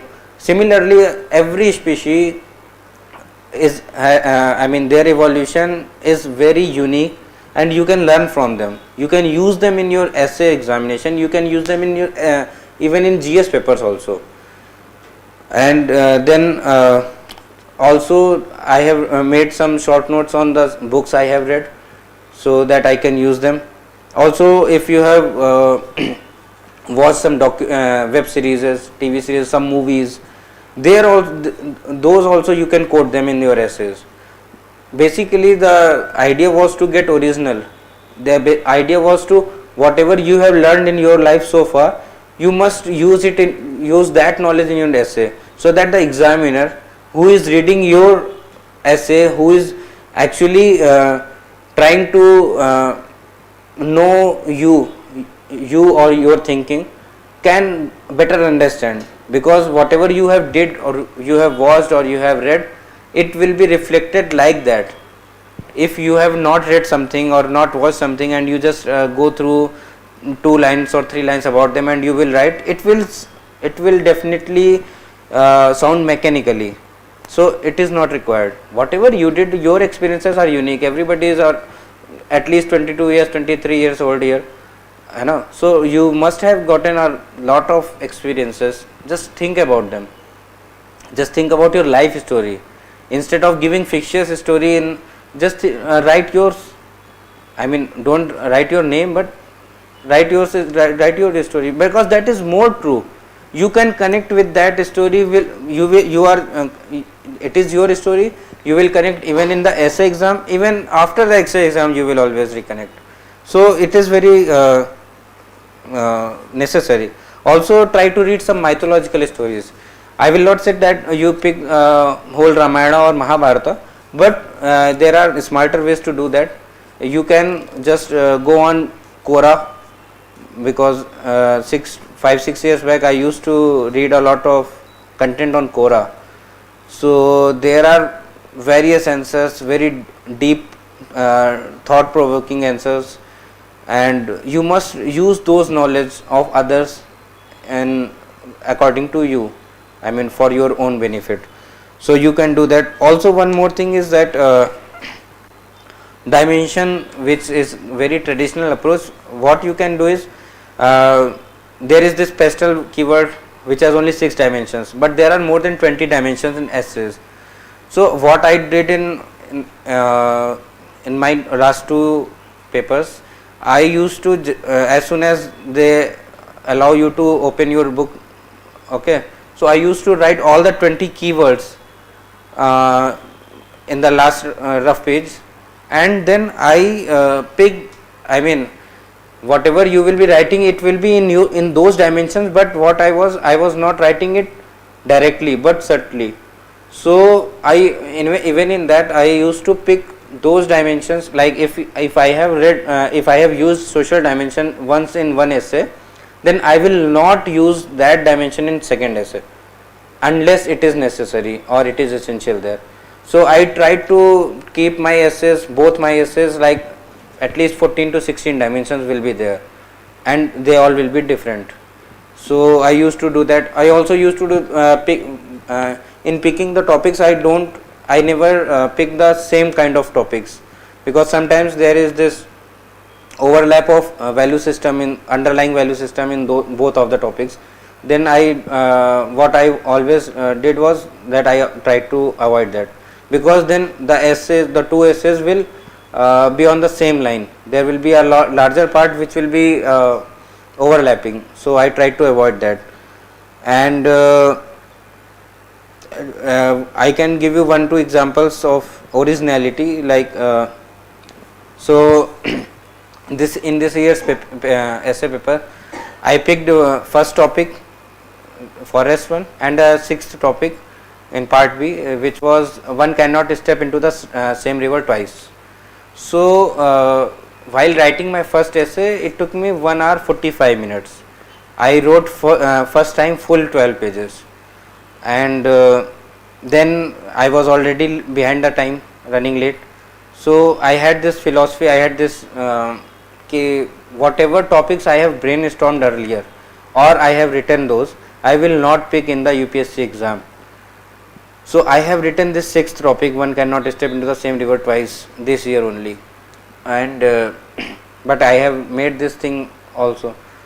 So in the remaining 3 essays, the fifth one, which was the rooftop one, it was very obvious one. So I was knowing that this topic will be picked by almost most of the aspirants. 7th and 8th were very tricky one. There was this smile ambiguity wala, and something one more. So due to paucity of time, I picked 6th essay. One cannot step into the same river twice. That, but I didn't repeated any of the ideas which I have written earlier. Because what happened, if you have already brainstormed or written that essay, if you will go on the same line, you will be able to recall at max 80% of those things. So the essay which you have already wrote, and if you are going to write it again, it will not be as good as it is earlier, because you are already in a path. You have already gotten a defined path which you have already took. But since it is the exam, you will not be able to recall each and everything which you have already written. That is why that I will not write the same. But so when I pick that, so I know the underlying theme, that it is about the impermanence, and from impermanence I just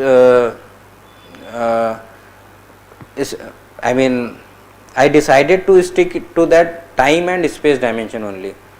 I mean, impermanence is everywhere. Our human life, whole life, it is impermanent. Whatever we are today, if I will come again tomorrow here, and if you, everybody same, all of you are here, everything is same, then still the time has changed. So I am not stepping here, just I have stepped the last day.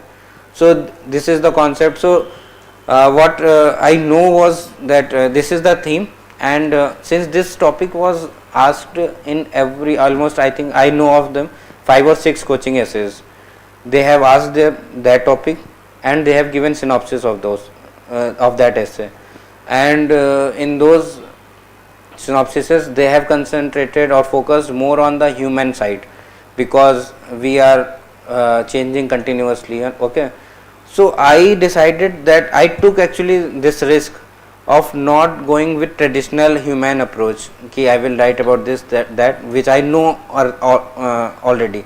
Instead, I picked the mythological and technological dimension.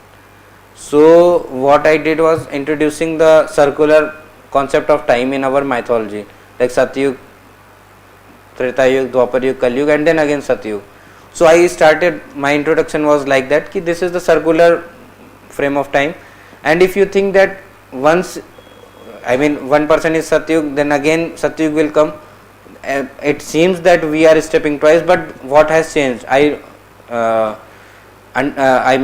explained that thing, and then concluded that one cannot step twice into the same river. So the whole essay was affirmative in that sense, that I was always stressing on that dimension. Also then I went into the I will just quote I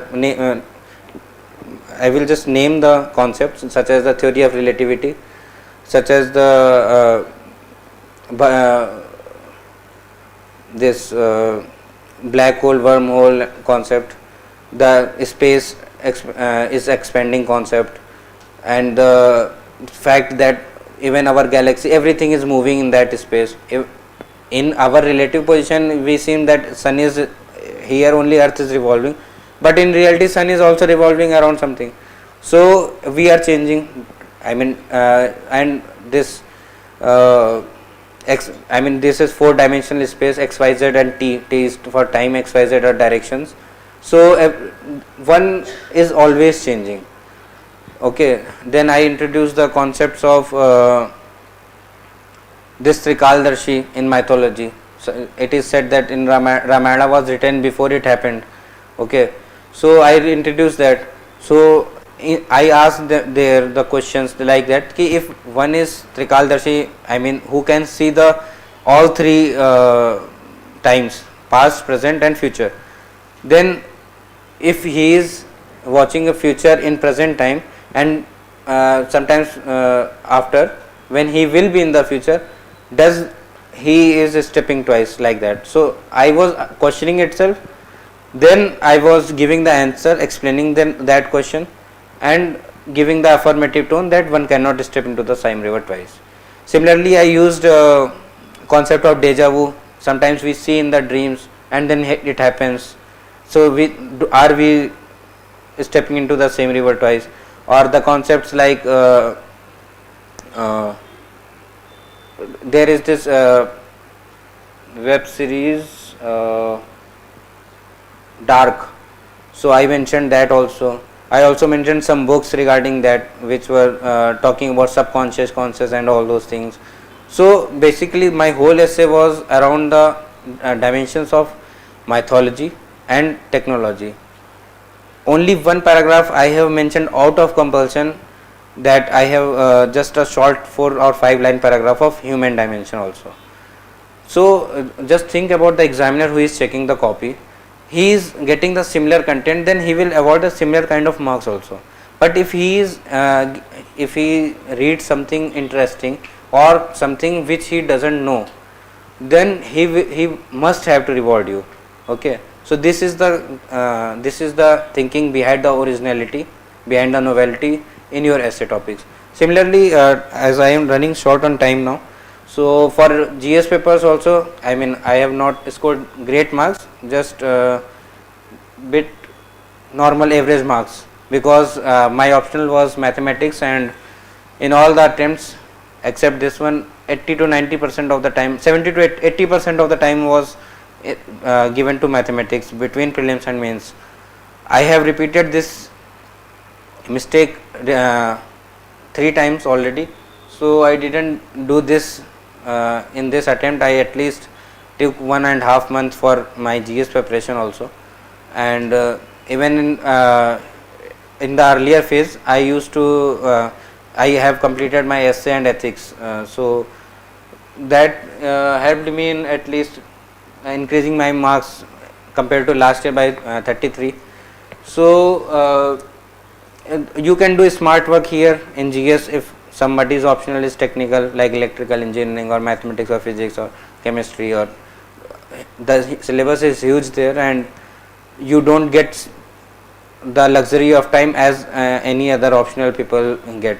So what you can do in short time is read toppers notes, go through the toppers copies, and try to analyze how they are answering them, how they are in any means question, how they are dissecting into various dimensions that particular question, and then addressing each of them. So this I have learned in this attempt only. Earlier 2021 was my 3rd attempt, but I didn't know this. I was writing the generic answers, so it was my mistake there. So there is in mains exam there are a lot of questions in which they give you a simple line first, and then they say in this context, and then they will ask you something 2-3 questions there. So what I was actually doing in earlier attempts was always skipping the context line. I was not addressing that line in even for a single line. So I was all jumping directly to the question asked and then writing whatever I know. So in this attempt I addressed in every question that particular line. Even my content was not great as compared to the other toppers, but since I was addressing each and every dimension, each and every keyword mentioned in the context statement, mentioned in the question statement, so it helped me getting this at least in 3 papers I could score above 100 marks. So it is very important. Utkarsh Dwivedi sir's toppers, he was all India rank 5 last time, and he has uploaded his test copies, so I have took help of those, and I tried to I mean whatever like he is doing this, I also try to adopt that approach. So you can see them, you can also go through the other toppers. There are a lot of toppers and their copies will be in abundance. So you can go at least pick 3, 4, 5 according to your own choice, and then go through their copies. Try to make your own strategy by going through them first, and then it will be easier for you also. Also, I want to share that in the first year itself, before the 2018 attempt, so I used to follow the secure initiative, and at that time my target was just to write 2 questions, and for 1 month or 2 months I have followed that, and every day, even the question is there, how to approach that question, that is there, article which the question was asked, it is also there, you can go through that article. Even then I couldn't write anything. I mean, it took me 40 to 50 minutes for writing 1 page or 1.5 page, and that answer was so bad. So I mean, I was writing just copy pasting, because after 30 minutes I used to get frustrated, and then just just pick the pen and then open the article and try to write the similar lines. I mean, I am quoting those lines in my answer. So so it is very tough for the beginner to start the answer writing, but it is very essential.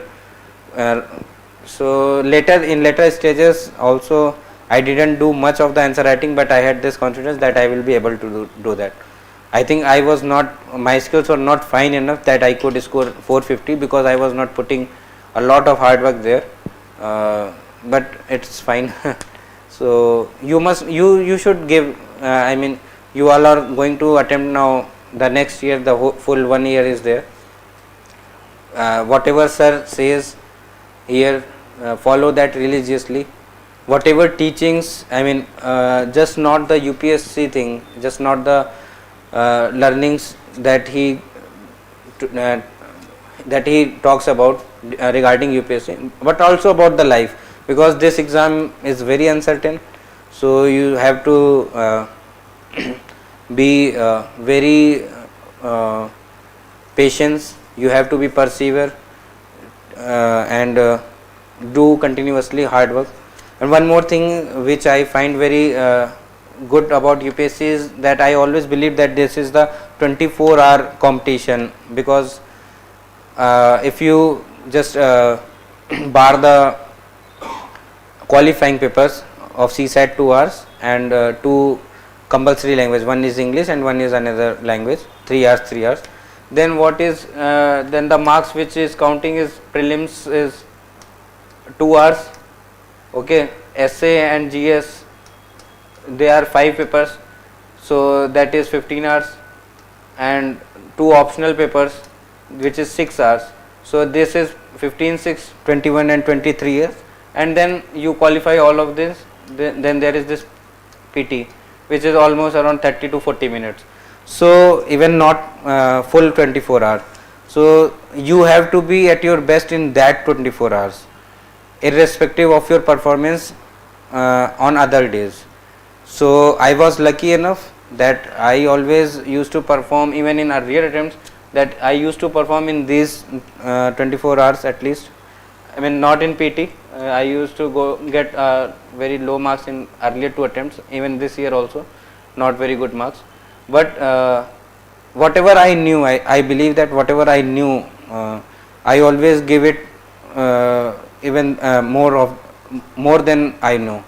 So it is very essential that you always focus on these 24 hours. Whenever you are contemplating, whenever you are thinking about how to approach, it is very important that you contemplate, you think how you are going to approach in the examination, whether it be prelims or mains, and think about the different situations, that paper can be this, then how you are going to react, paper can be that, then how you are going to react. So if you are already thought of those scenarios, tough scenarios, and compared to other candidate who hasn't thought of those situation, which is like that, the paper is very new to him, the paper is very unpredictable to him, so he will be panicking. But since you have thought of those things, you will be able to you will be able to remain calm and composed in that 2 hours which are going to matter, in those 23 hours, 24 hours which are going to matter. So it is very necessary that you think on those lines also. And I wish you all the very best, those who are going to take this examination in future attempts. And I will tell you that unexpected things will happen, and it will not be like as you have already thinking about, or you have predicting.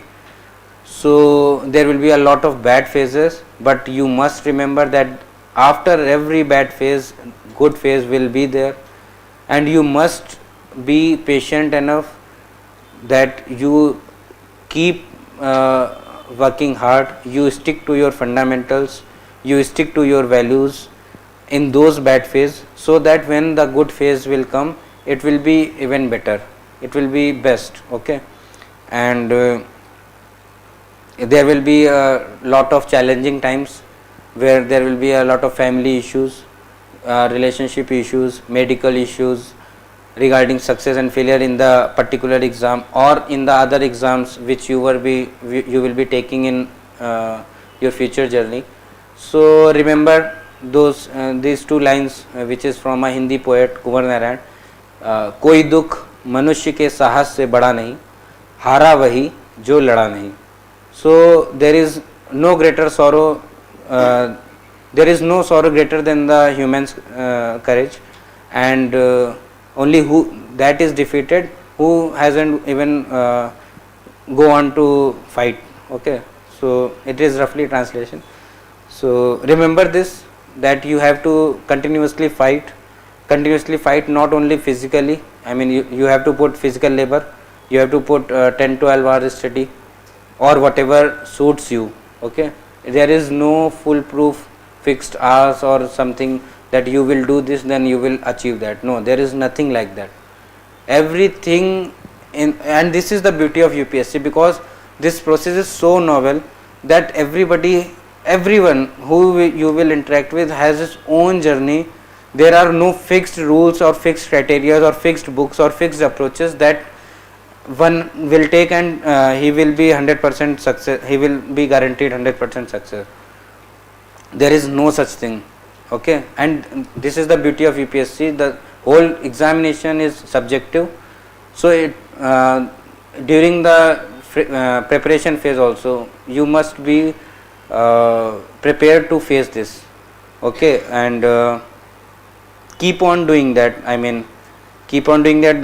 There are some questions regarding newspaper and all those things. I followed newspaper Indian Express in my first year only religiously. After that I couldn't. During the interview phases I have followed them 2-3 newspapers, but for the rest of the time I couldn't follow the newspaper. But it is not advisable to do so. You should always read newspaper and try to make some notes of those things, because in GS papers my marks are average only. There are people who have got good marks because they must have written something novel, something original, something unique, which I couldn't, because I was it can be said that I was not well versed with the other original ideas. Okay, so and for anything you have to write in mains. Anything you are thinking that you will write in mains you should always repeat that thing at least 4 or 5 times in mock papers, in your notes, because whatever you have written several times, that only you can remember in those stress hours. Other things you will always forget. Okay, so that is this, and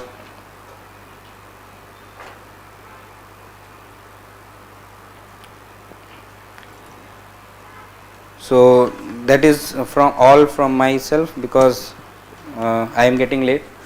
And last में I will again recite one more couplet, because whatever ride you have taken, it is very bumpy. There will be good and bad. Okay, pleasure and sorrow, everything will become. So ना हार में ना जीत में, किंचित नहीं भयभीत में, संघर्ष पथ पर जो भी मिला, ये भी सही वो भी सही, वरदान मांगूंगा नहीं. This is lines from Shiv Mangal Singh Suman, a Hindi poet. So it means that whether in failure or in the victory, you were not afraid. Okay, this is the struggle path which you have chosen, and whatever you will be getting, whether this or that, you will not ask for the rewards. You will stick to your fundamentals. You will go the hard way. You will not take shortcuts. I mean, do the smart work, but do not take the shortcuts. So it is very necessary. Always stick to the fundamentals. Thank you. That will be all.